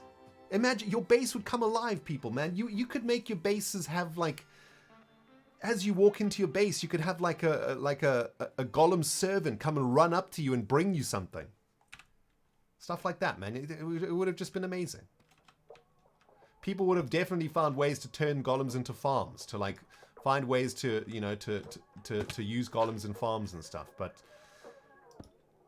you know, LAs can be used for like farms, but the fact that, here's the problem with the LA. This is what I said last year, people, okay?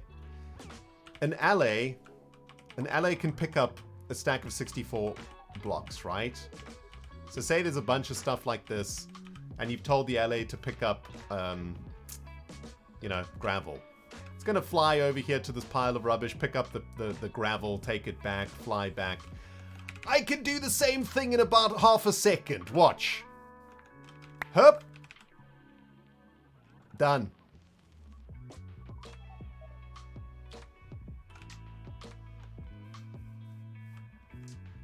That's all I have to say about that.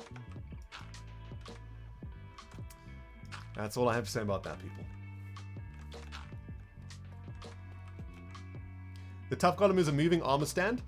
Yes, essentially it is a move. Well, we don't really know too much yet, right? We don't know like the details of it, but yeah, think of it as a moving armor stand. But that's the point.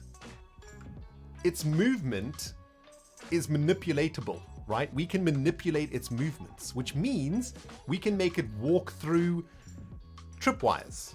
We can make it interact with observer blocks. We can make it interact with pressure plates. Right? We can use it to block water streams, or to, you know, to open water streams. Like, we can use it because we can manipulate it. We can use it.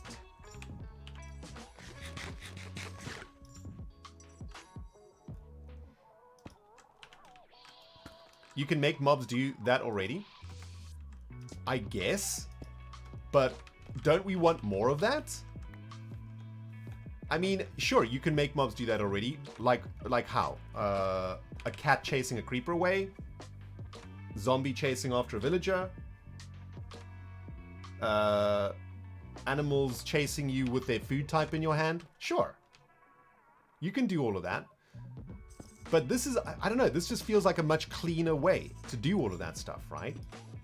Plus, like, it's a new way. We haven't had a new way to manipulate mobs since Redstone came out. Maybe that's not entirely true, but you know what I mean. Command blocks? Yeah, sure. But I mean, your average player doesn't know how to use a command block, right? How do you know that it can be manipulated? Well, sure. I guess I'm doing a bit of guesswork here. I'm just going by what I've seen in the on the trailer and, you know, the talk of the community. It looks like it definitely moves, right? It definitely moves. So something has to make it move. I don't think it would move randomly, because I think Mojang would have learned from the Enderman that players don't like it when mobs interact with the world in ways that might damage the world, right? So if it just moved randomly, it might trigger redstone when it shouldn't. It might glitch out somewhere or whatever, right? It might be like frustrating if it moved randomly. So for me, it feels like there is going to be a way for us to turn it on, to make it move. Didn't they literally say it's randomly? Well, I don't know. Did they?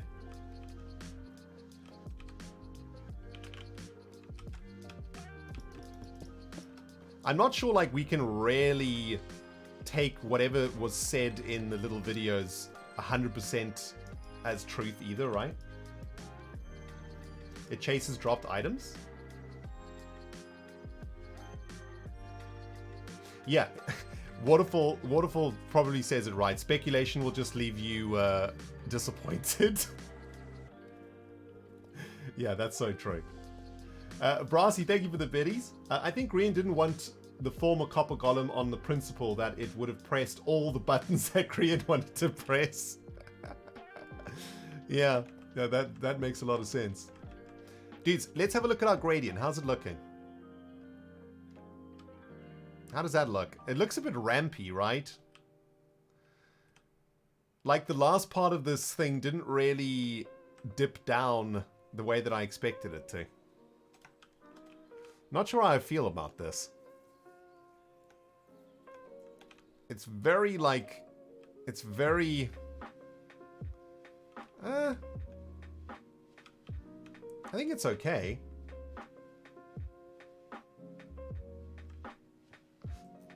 It's difficult to see because it's maybe not thick enough yet, right?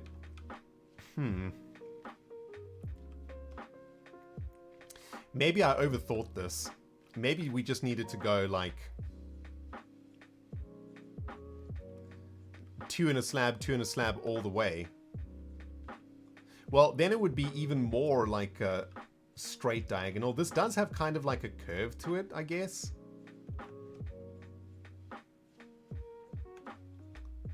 I guess the question is, does it blend in with the mountainside?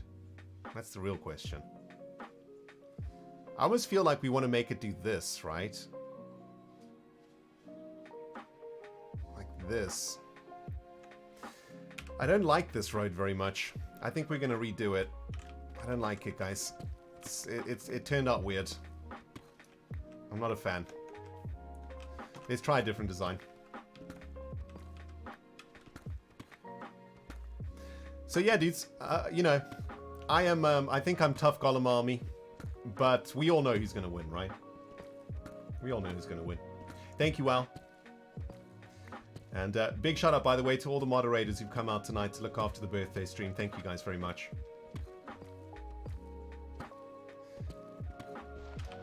Minecraft is such a metaphor for life in so many ways, am I right, guys? Like, in this game, it's so easy to break stuff. It takes so long to build something and so quick to break it down, right? Isn't that just the definition of life? Things take so long to build and they can be broken down so quick. Thank you, Fresh. Wish that they're giving us more info. You know, I kind of feel like the Sniffer is maybe their favorite, because I feel like the Sniffer's trailer was a lot more attractive than the other trailers. I don't know if that's just me. I just feel like whoops, what am I doing? I just feel like the Sniffer's trailer was definitely a little bit more interesting than the others. Not sure if that was intentional or not, you know? Just to kind of gently sway the vote. I think they probably already have an idea of what their favorite is, you know, who they would want to win.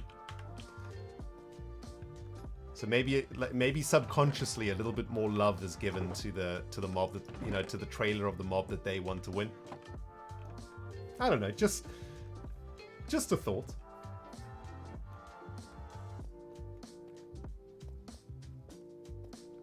Things can be broken down so quick, especially if you have TNT. True. Alright, let's try this again, guys. So I kind of want to do this, right? Like a parabola. An inverse parabola, I think it is. So we probably want to go like 1, 2 slab. Maybe 1, 2, 3 slab for a bit. 1, 2, 3 slab into 1, 2 slab into 1 slab. So we'll go maybe 3 1, 2, 3 slabs.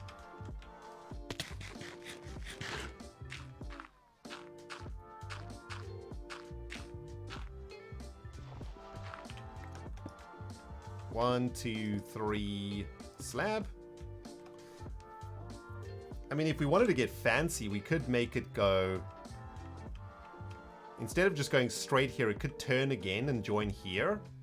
And then follow the contours down like this.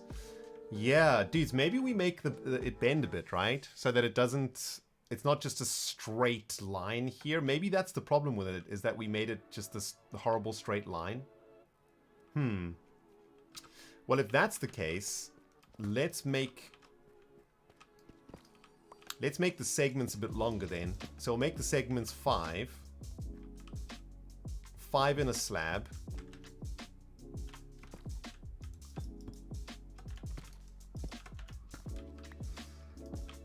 Five in a slab. And then we can turn in there.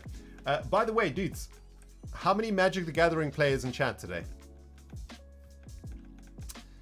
If you're a Magic the Gathering player, put your favorite color in chat. Let's see if there's any Magic players here today.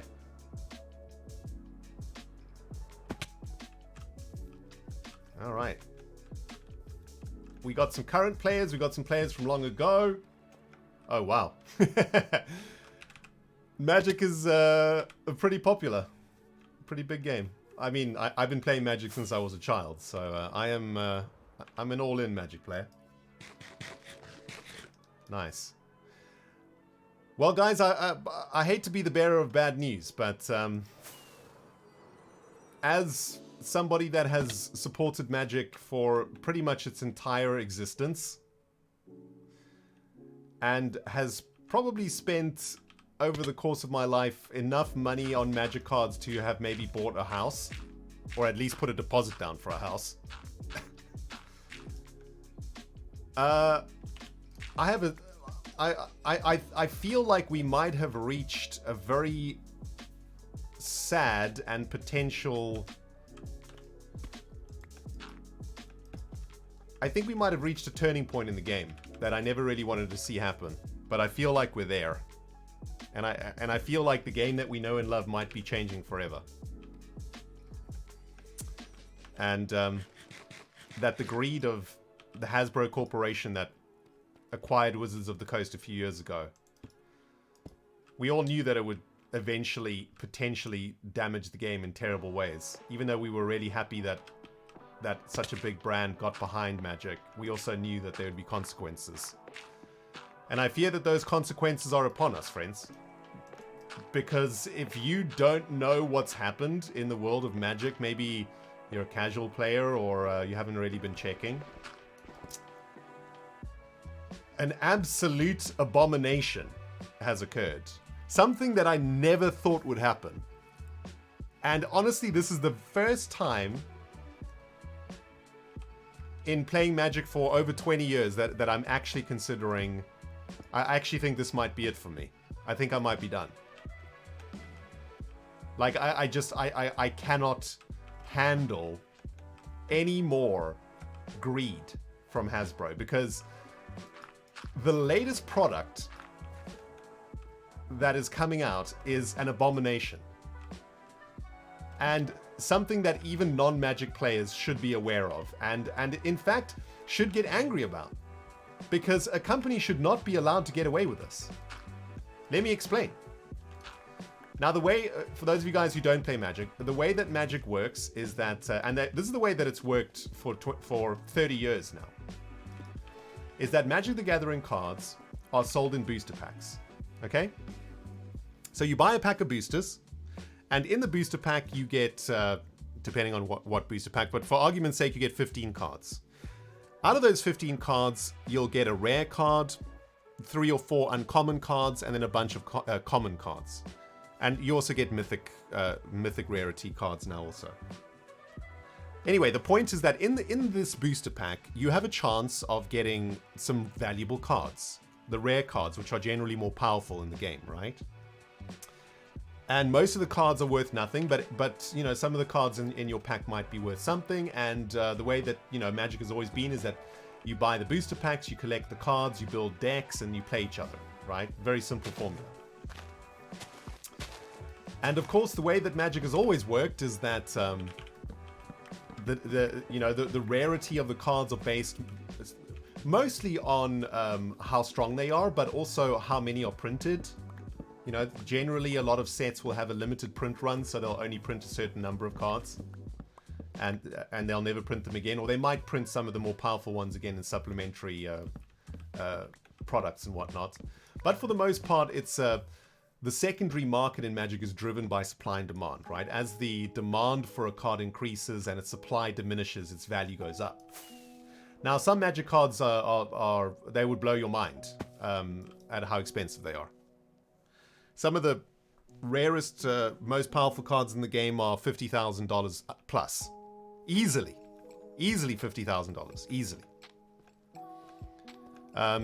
Some of the cards today, your average cards, you know, if you want to compete, if you want to play Magic now, in its standard format, so you're playing with the newer cards that get released, some of those cards can be worth up to $100 easily, depending on how powerful they are. So Magic is a very expensive hobby for the most part, and it's also a very lucrative hobby because in general, the powerful cards retain their value over time, in general. So you know, if you collect Magic cards, they hold their value for the most part over time. Now, this is especially true for the older cards in Magic. So the very first cards that were printed in 94 or 95 when Magic first started, those cards these days are very rare because many of those, when Magic first came out, none of us, we were all kids, we didn't know the value that these cards would be worth anything, so we were playing with them without sleeves on. They were going through washing machines, we were tearing them up, leaving them on the floor, dogs were chewing them, you know. And those original cards were some of the most powerful cards even to this day. And they just don't exist anymore because they were destroyed for the most part. Many of them got destroyed over the years. So the more that were destroyed, the more valuable the older cards became. Now, Wizards of the Coast, which is the company that produces Magic, they made a promise to investors of the game. So the players that, when Magic started to get really big, some people started to buy those older cards and hold on to them because they would retain value, right? They were becoming more valuable over time as the years progressed. And Wizards of the Coast made a promise to its player base that they would never print those cards again. Not only because those cards were too powerful, they are too powerful for today's standards in Magic. They could never be used in today's Magic because they're too strong. And you know, but if Wizards ever reprinted those cards, they would literally crash the market. Hey Scar, what's up, my dude? They would crash the secondary market, and in fact, they would get sued. People are ready to sue them if they ever reprint these cards, okay? So, for example, let me give you an example. So, in Magic, there is something called the Power 9, which are the 9 most powerful cards in the game that were printed in the Alpha and Beta and Unlimited and Revised sets, not Revised, Alpha, Beta, Unlimited, and again in a supplementary product that I'll tell you about now. The Power 9 are the most powerful cards in the game. These cards are so broken, so ridiculously powerful that they literally break the game. When they were first created, the game only had about 300 cards in it, and Richard Garfield, who created Magic, didn't really think their power levels through that well. And they just ended up being so insanely powerful that you just could never reprint them, right? Think about like Magic today is people fighting with swords, right? And the Power 9 is a rocket launcher. Okay? It's like that. Now, Wizards made a promise to the people that started to collect these powerful cards that still existed, right? The powerful cards that had the Power 9 that survived throughout the 90s and the 2000s. They made a promise that they would never reprint them so that they would hold their value, right? And they held to that promise for the most part, except for one supplementary product that they printed called the Collector's Edition.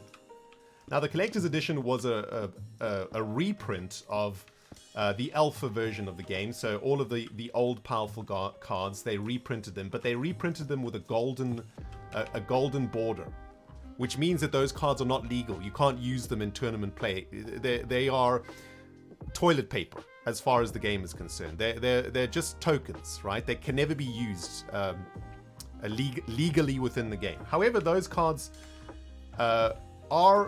they have the same art, the same style, and the same wording as the original Power 9. So people started to collect them. In fact, I even have quite a large number of collector's edition cards that I started collecting when they were very, very cheap. They were about $20 a card. Now some of them are, almost well over $1,000 a card, which is very interesting, right? It shows that the players of the game will always love those powerful cards, and they will buy them even if they're not real. They will buy them for this nostalgia, right? Because they can see Black Lotus, for example, is Magic's most popular card, right? They can see the Black Lotus art. They love the art. They love the card. It brings back memories of, when they were a kid and playing Magic and so on. So they buy the cards. Now, when Wizards sold the Collector's Edition set, right? So this was the set of the reprinted cards from the beginning of the game. Not legal, can't use them. They sold them as a set of 360 cards, or however many it was, all golden bordered, and they sold it as a set for $50. Okay? This was like in 98 or so. You could buy a set of fake Power 9 for $50. One of each. All of them. 300 cards. $50. Amazing. You couldn't use any of them, but you add them to your collection, and you could say, oh, well, I've got a collector's edition Black Lotus, right? It's not a real Black Lotus, but it's a collector's edition Black Lotus, and it was great. Wizards have not Wizards, because I don't think it was Wizards' fault. Even though I'm quite sad that they've didn't actually fight this, what has just happened in the Magic world. But I think Hasbro announced a few weeks ago that they wanted to increase their profits as a company by 50%. And basically what they're doing is they are leaning on Wizards of the Coast, the producer of Magic the Gathering, to achieve these goals. Wizards is Hasbro's cash cow, okay? Magic is such a huge game that it pretty much makes Hasbro, without Wizards, Hasbro would probably be a dead company. It would probably be finished. But I think because Hasbro bought Wizards, they are now literally milking Magic as hard as possible. In the last few years or so, more Magic the Gathering sets have been released than ever in history. There's so many new sets being released in Magic, you cannot keep up if you're a Magic player. Just in the last 3 or 4 months, there's been like 6 new products launched. In the past, before Hasbro took over, we would get 4 new sets a year if we were lucky. Now we get like 6 in a few months. They're just trying to blast the consumer, right? They're just trying to make us spend as much money as possible, as quickly as possible. But here comes the rubbers, guys. Here is where Magic, for me, starts to die. This is where I lose interest in this game, because recently, and I'm upset about this because Magic means a lot to me. Magic has literally been a part of my life for most of my life. I've made a a ridiculous amount of friends playing Magic. My youth was defined by Magic. Magic is such a huge part of who I am as a person. And so this really upsets me, what's happened. So I told you about the collector's edition, right? Where they reprinted the most powerful cards in the game. And they sold it to us for $50. For all of them. They weren't legal versions, but they were... The artwork was the same. They looked like the same card, but they weren't the same card. Okay? Hold on.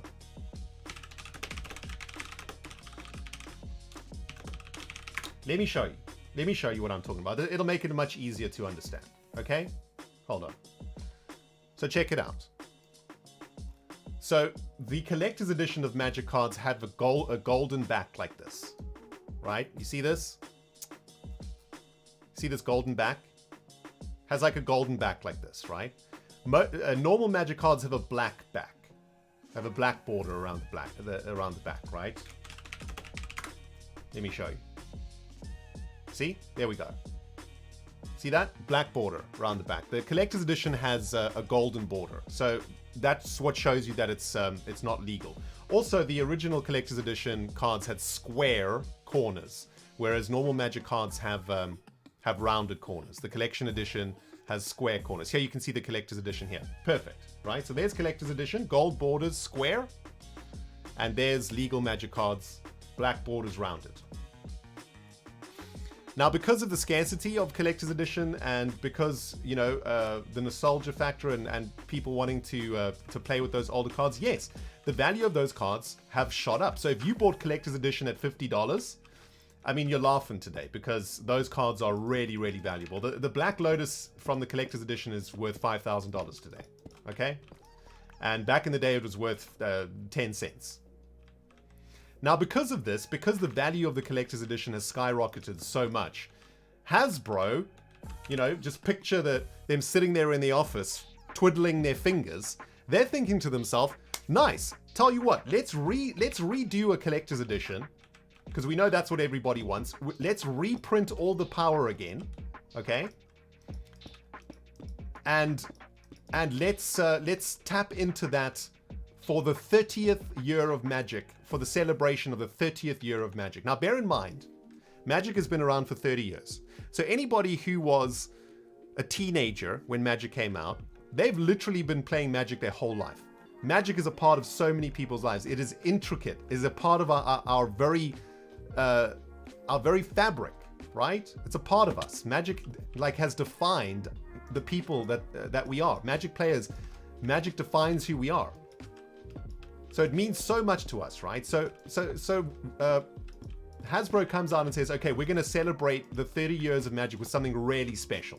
We're going to bring back the cards that everybody loves, right? We're going to produce a product that's for the community, that's for the Magic community that has supported us for 30 years, that has been spending, you know, $1,000 plus a year on average, you know, on Magic cards. That has made us who we are today, that has made Magic the most popular game of all time, the most lucrative, you know, has pulled Hasbro literally from going bankrupt into one of the, you know, into where it is today, although its shares are in the toilet right now. I'm getting so angry, dudes, because now we're getting to the crux of the matter. So they're releasing a new set for the 30th edition of Magic. They're calling it a collector's edition, and they're reprinting the entire set of Beta, which is the set that came out after Alpha, the second set. Now, in Beta is Black Lotus, and it's the Power 9. All the most powerful cards are in there, as well as the lands. Like there's very expensive cards in the Beta set, and they're getting reprinted with the golden border. Okay, let me show you. I'll show you what it looks like. MTG 30th edition gold border.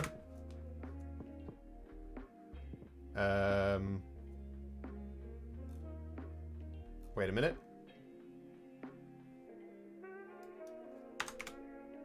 Let's just search this. Okay, there we go.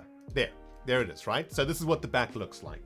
Golden border, non-rounded corners, take note. and different artwork, right? So these cards are not playable. They're illegal in legal Magic. You cannot use them in tournaments. Theoretically, you cannot use them in Commander. They are basically pieces of cardboard that represent the most powerful cards in the game. Okay? So, what do you think to yourself? Okay, fantastic. Maybe what they're going to do, just like they did with the original Collector's Edition, maybe they're going to sell one of each, right? So you buy the whole set, 320 cards or whatever it is, for maybe not $50 this time, right? Because, let's face it, the Collector's Edition did really well and the cards are really valuable today, so sure. Maybe we can make a bit of profit from this, right? So maybe we sell this entire collection for $200, right? You get every single card. You get all the Power 9. Okay, none of it is legal. It's all just, you know, for nostalgia's sake. $200. I'd buy it tomorrow, instantly, as would probably a million Magic players. $300 maybe. Okay, it's now starting to get quite expensive, but you know what? I'm probably still buying it because it's one of the only chances that I'll ever have to actually have a Black Lotus, right? Even though it's not a real Black Lotus, I can sort of convince myself that it is. I could just pretend it is in my mind, right? And get excited about it. Maybe that's, you know, okay, maybe they sell the whole set for $500. Now it's starting to get like pretty out of reach for most Magic players. But I'd say, considering the Collector's Edition did really well now and the cards are valuable, okay, $500, look, they're a company, they got to make money, etc., right? Sure, okay, maybe that's fair enough. Do you think that that's what they've done? Do you think that that's even close to what they've done? Now listen here, Magic players, if you don't know what's happening, listen up close. Listen up close, okay? They are selling 4 booster packs, 4 booster packs, 15 cards each in the original configuration, okay? Original configuration. So that's 2 rares, right? Like 4 uncommons, 2 basic lands, and like 5 commons, something like that, right? Sorry, it's not 2 rares. Excuse me, it's 1 rare. Okay? So in total, you're getting 4 rares. Some of which might be the Power 9. But bear in mind, the set has like 120 rares in it or something. So the chances of you getting Power 9 are I think it's something like 4% for you getting a Power 9 card. To get a Black Lotus is something like 0.01% or something, right? 4 booster packs. 4. That's 60 cards that you cannot play in the game of Magic. They are fake cards. You cannot play them for $1,000. That's $250 for a pack. A normal booster pack costs these days about $6, $7. $1,000 for 4 booster packs,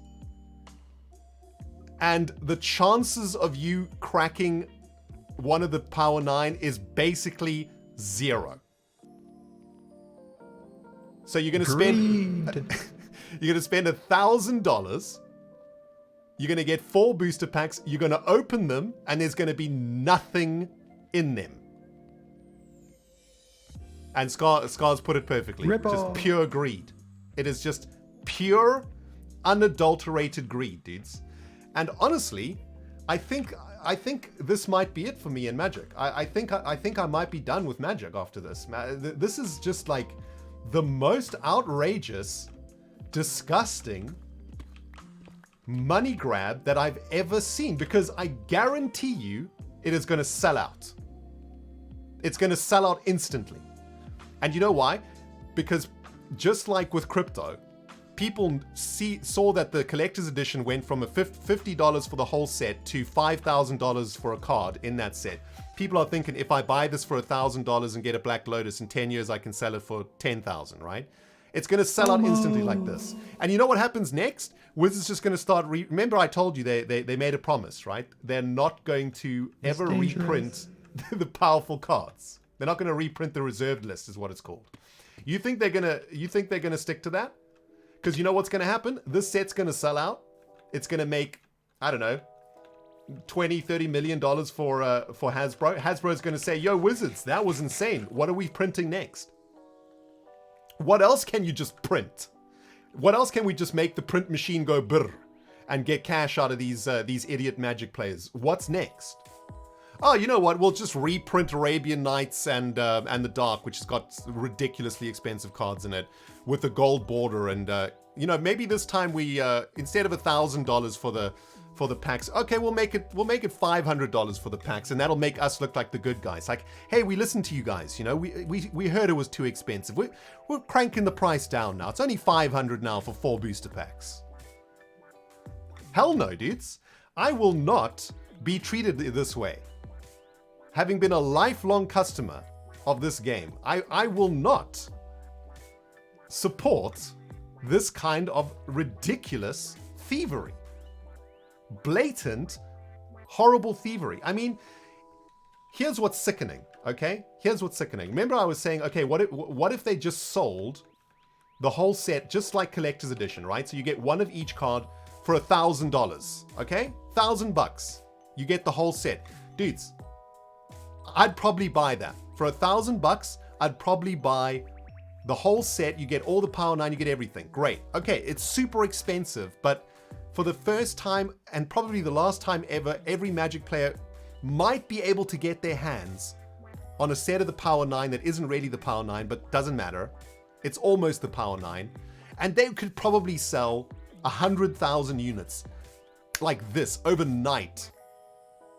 Every single Magic player that started playing when they were a teenager would buy that $1,000 collector's set of every card instantly. They would save up, they would work, they would save the money, they would do whatever it takes to get that $1,000, and they would buy that set. And Hasbro would make a killing from that. Just instantly overnight, they'd make a killing. But no, they have to go maximum greed. Dudes, there are websites that have already been set up that have algorithms that show you the chances of pulling a Black Lotus from one of these 30th anniversary collector's edition booster packs. You have to spend something like $40,000 to pull a Black Lotus out of these booster packs. You could just buy a Black Lotus for that money. You could buy a real Black Lotus that you could play in the game that's legal.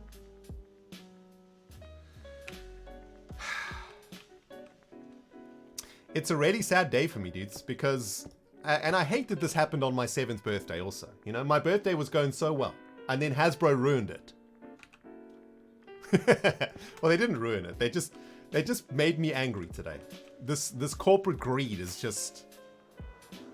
And I think Scar, like, understands what's happening too, because this kind of thing has been happening all over. The really big franchises, the franchises that are so important to us, you know, like Star Wars and all of these franchises that meant so much to us as kids. Now that we have disposable income, these companies are just milking us now, right? They know.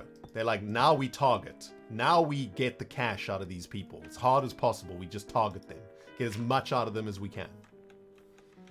And it's slowly but surely starting to kill some of the best pop culture that's ever been created by humans. And it's a damn shame, people. Now, if you are a Magic player and you're thinking about buying that hideous, disgusting product, shame on you. I would really recommend that you think twice about that, because if we buy this product from Wizards and Hasbro sees the insane amount of money that this product will make overnight, they're just going to start destroying this game. They are going to start reprinting the revised, the restricted list. They're gonna start reprinting everything, and the game's just gonna die. They're gonna start making so much product that we won't even know, like, we won't even be able to keep up. We can barely keep up now with everything that gets churned out by Wizards these days, man. They're going to print this game into oblivion, is what they're gonna do.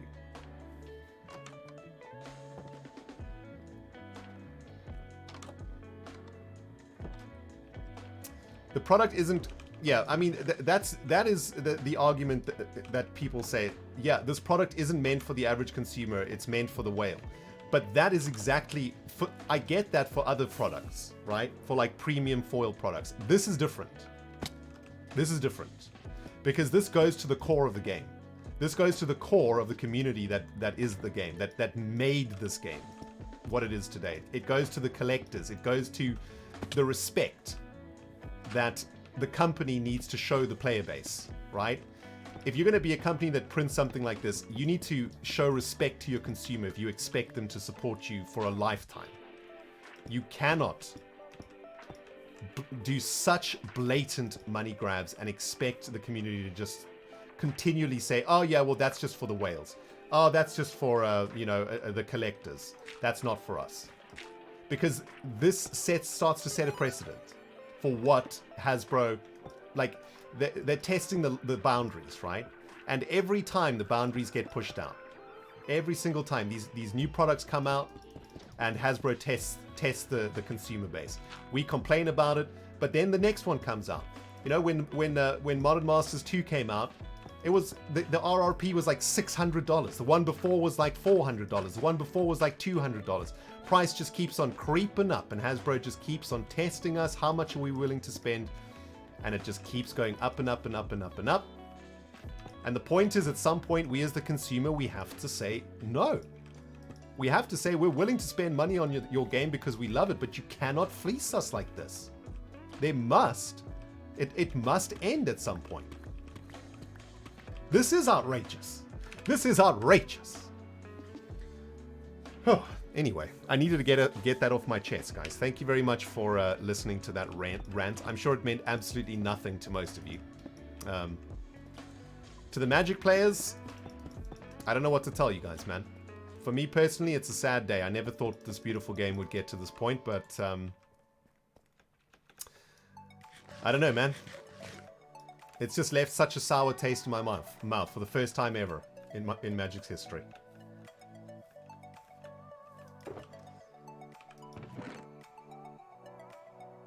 And yeah. Anyway, how have we done on the road? You know what? I kind of like that we did a little bend there. I think that's definitely better, right? To do a little bend like that. That's looking good. Complete insanity, guys. Such a... Oh, God, it makes me angry. But it's all good. It's all good, my friends. I'm just, you know... Maybe I'll try find a new game. I've always wanted to play Warhammer. Is Warhammer fun? Now let's have a birthday rave.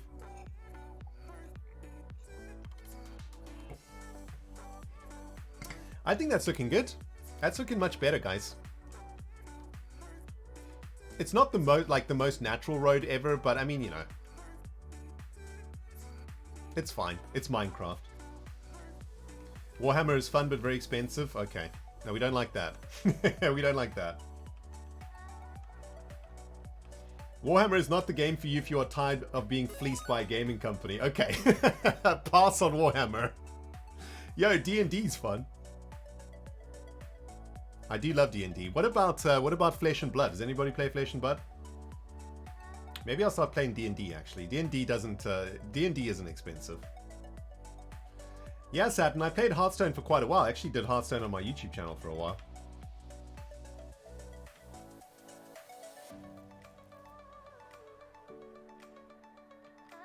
Can recommend Stardew Valley? Oh, Stardew Valley is one of my favorite games. It's the best. Alright, well I feel much better now, guys. Thank you for listening. You know what I was actually thinking though, guys? Okay, this is gonna sound kind of crazy, but it is my 7th birthday, okay? I've been in a retrospective mood today. I've been thinking about what's coming up for the next decade, right? Like, what's coming up for the next decade? What are we gonna be doing? Are we gonna be streaming with you guys in 10 years from now? I hope so. That'd be fantastic. Nashasha, thank you for the 21 months and the birthday wishes, baby. Appreciate you. Foxy Ninja Bear, thank you for the gifted sub there too. Appreciate it. But Magic players, this is what I was thinking, alright? This is going to sound like a crazy idea. But it's actually something that I thought a lot about this morning while I was playing golf. Look. In some ways, you know, can we blame Hasbro? Probably not. I mean, it's corporate America. We live in a capitalistic society. We consume. And our society is all about making money, right? And we're a part of it. So can we, you know, is it realistically, does it make sense to get angry about this? Maybe not, because this is the society in which we live. However, we don't have to participate in it, right? Like, okay, sure, it makes us angry, but then just stop playing the game, right? Just stop buying the product. Sure. What if, Magic players, what if we stop buying the product and we just make our own game? Why don't we just make our own Magic? Why don't we make a game that is the game that we want, right? I mean, I don't... To this day, in 30 years, nobody's ever been able to make a game better than Magic. And I honestly believe that Magic the Gathering is probably the best card game, board game ever created. And I don't know if... I think someone might make a game that's better than Magic at some point. It's going to take a while, though. It is a brilliant, brilliant game. I mean... Despite my ranting, the reason that I've loved it my entire life is because it is one of the best games ever made. I mean, when you actually start working on... I tried to make a trading card game a few years ago. When you actually start trying to develop a trading card game, you actually start to realize that Magic has just done it the best way possible, right? So... like the resources, the resource management, the turn structure, the mechanics of the game, the way that resources interact with the player, you know, the way the game flows, the tactile feel of the game, the way your deck feels when you shuffle it, the way that the way that it feels to play against somebody when you're sitting across somebody at a table and you're playing the game. It feels amazing. It's just it's an indescribable feeling. It just feels, it's just, they've done it the best. And all you can really do is copy it, right? Or make slight variations to it. You can't really challenge it. Because simply its design is just so flawless. But I'm thinking, maybe the goal is not to like, make a completely different game, you know? Maybe the goal is just to try to recapture some of the magic of what Magic the Gathering used to be, right? So think about, like, I don't know, you know, Counter-Strike and Apex Legends. They're both first-person shooters, right? They're the same. They're basically exactly the same experience. Like, why not make a game that is like Magic? Just go back to what Magic... and when I say go back to what Magic used to be, obviously not copy the game, you know, word for word, but make a game that's quite similar, but it's all about the print run side of things, right? You don't print the cards to make insane money. Like, the goal of the game is not to make insane money. The goal of the game is to create a community of players that... that will play the game for their entire life, and that the game will become a part of who they are. Because that's what Magic used to be before it got bought by Hasbro.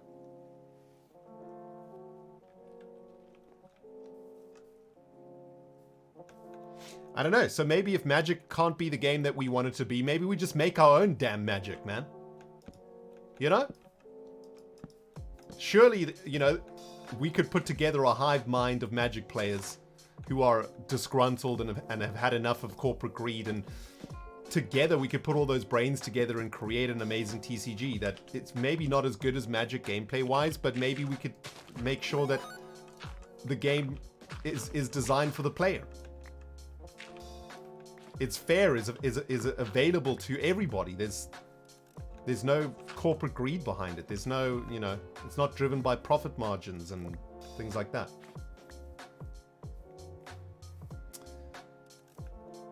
Yeah, I don't know. Just a crazy idea I had. We'd probably get sued to the ground by Hasbro, though. Hasbro would probably either like sue you, or you might get a kneecapping at some point, you know? Might lose a kneecap at some point. If you know what I'm saying. Probably not worth messing with companies that size, you know? Yo, Jim, thank you for the 59 months, my friend. Happy birthday, Ren. I'm glad to be home to see your stream. Here's to many more spins around the sun. Thank you, my friend. And Marcy Lamb here, thank you for the 14 months.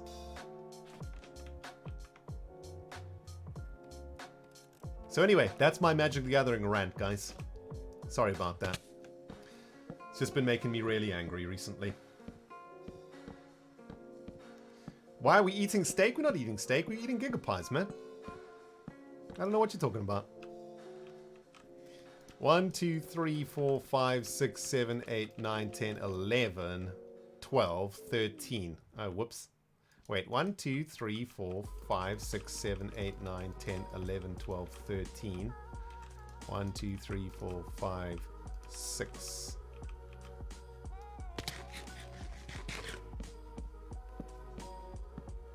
Game rules are not copyrightable. Yeah. Yeah.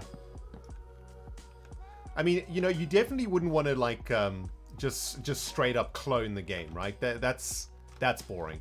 You would, I think what you would try and do is capture the essence of Magic. So the reason that I really loved Magic when I was a kid is because it this is going to sound so stupid, but it made me, when I played the game, it made me feel like I was a wizard. Like I was casting spells, you know? Like I was summoning creatures, and I was casting fireballs, and I was like melting my opponent's face with a ray of disintegration. Like there was this feeling like I was a wizard, you know? It was sweet. 8, 9, 10.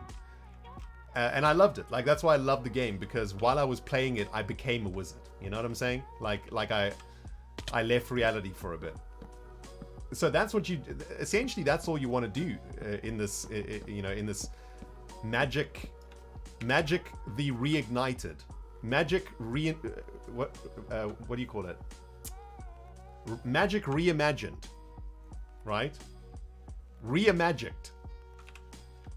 You just want you want the player to feel like they're, oh geez, this is completely wrong. 1, 2, 3. What have I done here, man? This is so stupid. You want the player to like feel immersed, right, in the game. So I think I would create a game that, yeah, that was in the same similar setting, like where you would be casting spells and making creatures and battling and stuff like that. Like whether you would use mana and stuff like that, you know, and land, I think you would have to try and like stick to some core elements of Magic.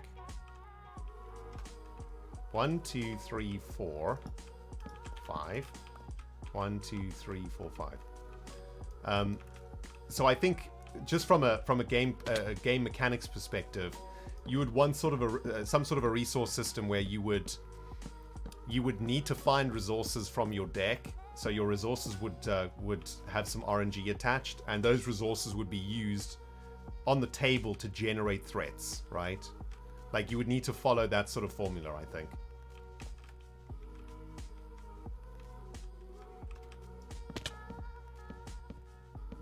I think you'd maybe need to work out like a different resource system.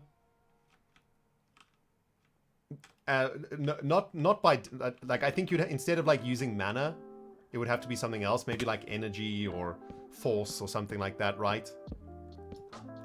I don't know. Maybe you wouldn't even use colors. You know, like Magic is based on colors. Maybe you would use like factions or something. I think if you just cloned Magic, I think, I'm not sure you would be able to capture that essence that I'm looking for. You'd have to like rename the cards. Yeah, like a sorcery could be a rendezvous or a get together or something like. Yeah, you would just have to like just reimagine the game in some way, right? Reimagine the original game. Try and capture what Richard Garfield was trying to do when he first created the game in his, you know, in his room 30 years ago. Yeah, Digimon has got a pretty interesting energy system. That is true. There's a lot of like really interesting resource systems in TCGs that you can borrow from, right? Like, I mean, essentially what somebody should do, you should look at all the TCGs that have ever been popular, Pokemon, Yu-Gi-Oh, Magic. Take the best bits from each of them, right? And bring them together. Like, that's really what some smart person should do. And if they did it properly without greed, and they did it with the player base in mind, and I don't just mean the player base, I mean creating a generation of players dedicated to the game and who are the game, right? In order to do that, greed just cannot be a part of it. Like, profits and stuff have to be secondary.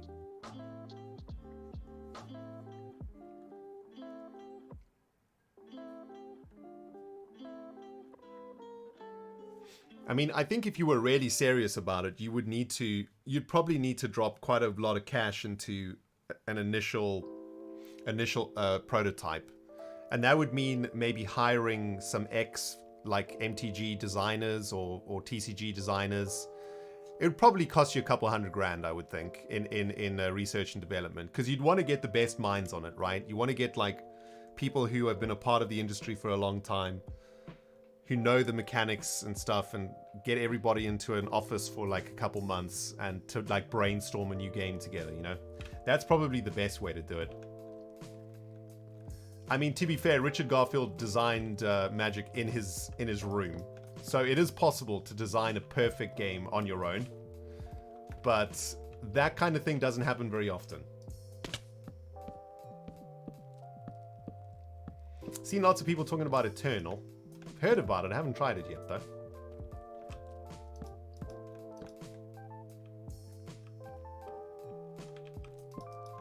So yeah, sad day for Magic, but other than that, I had a really great birthday, everybody. Other than that, bit of tragic news. Multiple mean, I completely missed that very generous tip about an hour ago. Have I been ranting for an hour? My God. MM, thank you so very much for that tip. Happy birthday, Ren. I hope it's been a wonderful day. It's been great. Thank you, MM. Very, very great. Spent it with people that I love. Spent it with my Chihuahua. Did everything that I wanted to do. Ate what I wanted to eat. And I even got to stream a bit with you guys. So it's been a really, really awesome day.